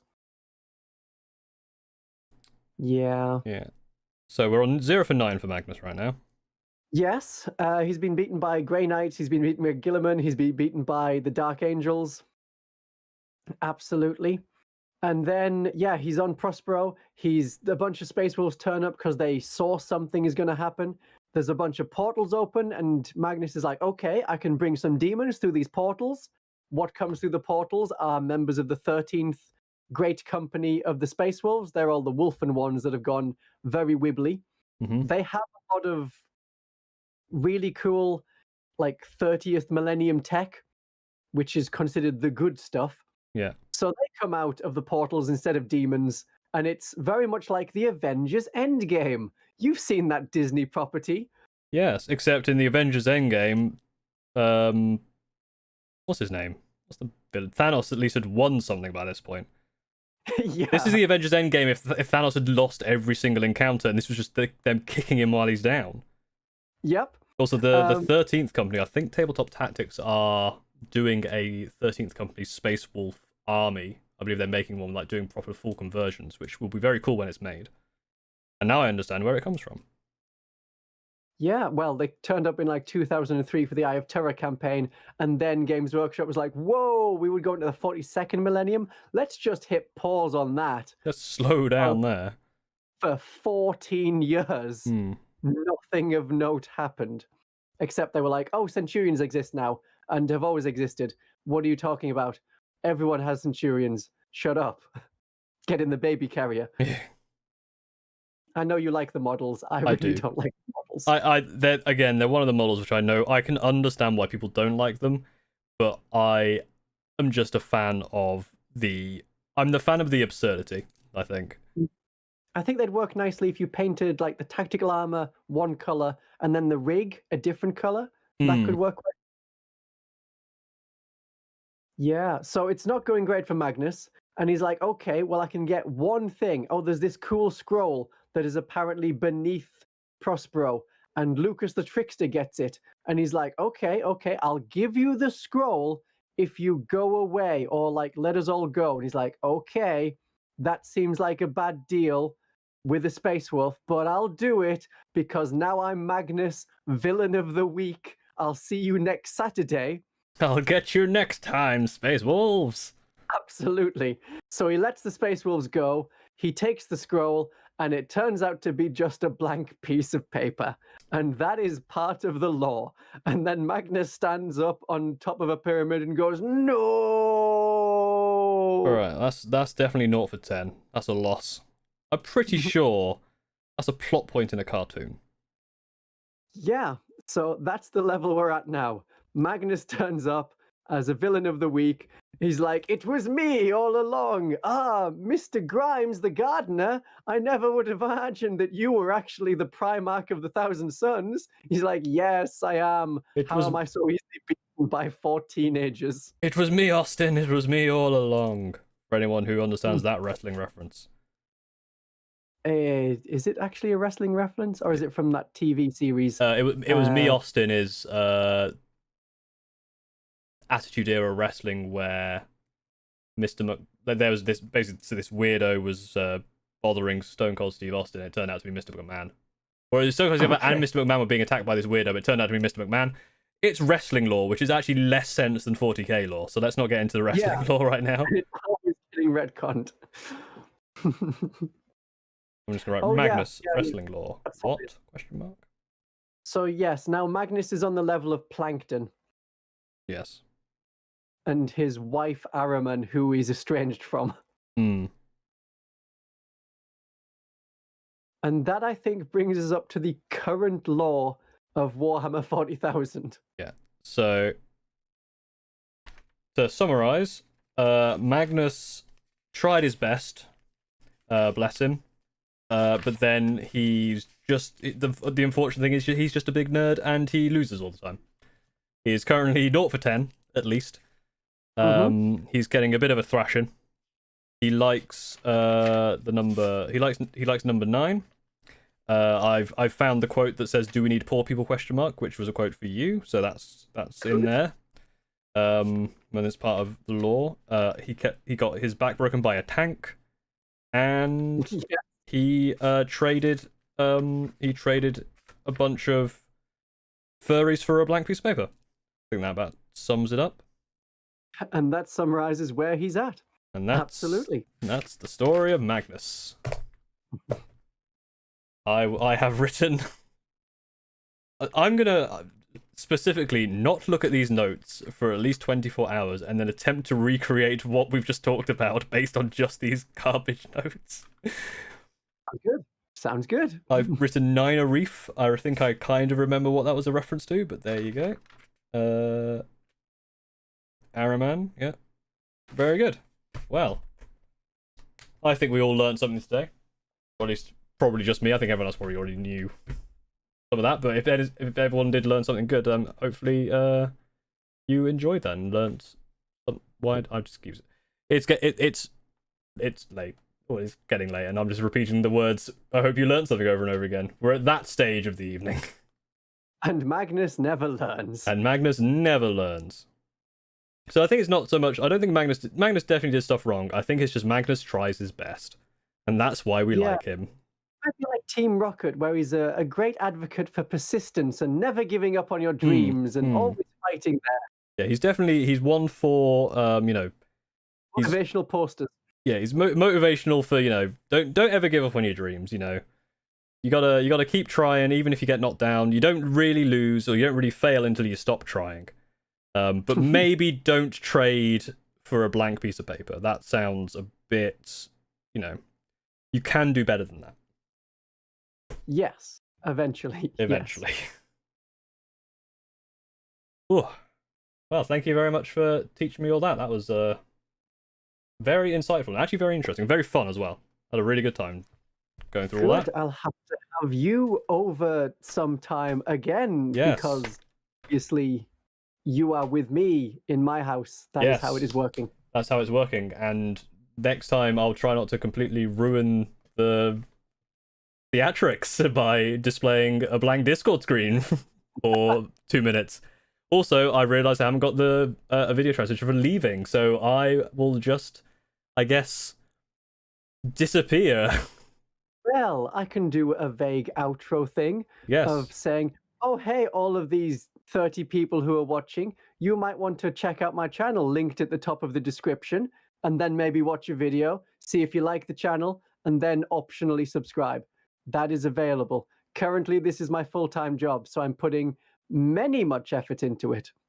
Yes, everyone go and support Mr. Von Carmian and his channel over there. It is very good and very insightful, and much more regular videos than mine. So and he's not bad at stuff, as you can clearly tell. Occasionally stuff. Occasionally. Yeah. I will I guess I'll try and find the door in this corridor and make my way back to my white void. Right, to change clothes, you need to go way off to the left. Way off to the left, okay. This is gonna look. I've just dragged my character. Anyway, thank you for. I'm actually still here. Hello. All right. Anyway, thank you. Thanks for joining. For having me, and I'll yeah, hopefully speak to you another time. Bye, chat. Bye.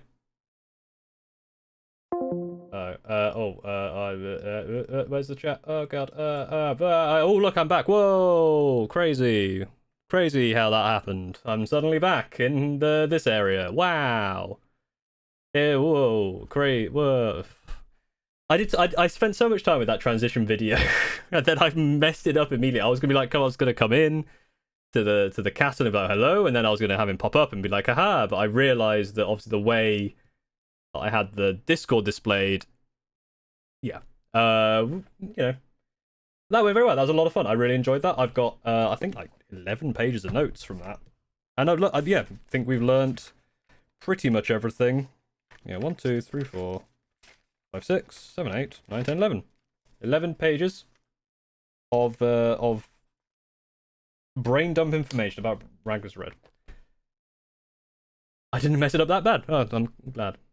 Yeah, that's the thing. It's perfect. I'm allowed to be bad at stuff because I made it part of my brand. So anytime I mess up, it's actually a well orchestrated system of being dumb. Anyway, thanks everyone for joining, and thank you again to Christian Von Carmian for allowing me into his wonderful corridor and for teaching me all of the Thousand Suns information and Magnus and a variety of other stuff, including like Space Marine spit acid. What? I won't ask too many questions. So you go, yeah. His links to his channel is in the description. You should go subscribe to him. As you mentioned, it is his full-time job. So if you could support him, in any way, you absolutely should. Because we need more, more VTubers in the. I think there's only 2 of us. There's just 2 of us. Yeah, and that'll be it from me as well. As you could probably tell towards the end, I was just getting a bit brain dead because it is late and I'm delirious. Thank you very much for watching. If you haven't already, go ahead and watch my latest video on Gundam. Watch it on repeat, so it goes into the algorithm or something. I don't know. That probably doesn't help because it probably sees the same person going over and over again, and that will probably cause a bunch of algorithm issues. But share it with your friends, subscribe if you're not already, and I hope to see you all next week for the stream. There'll be another stream next week, as I will always do on Thursday, and I will have another video at some point. So thank you everyone for watching. I'll see you next time.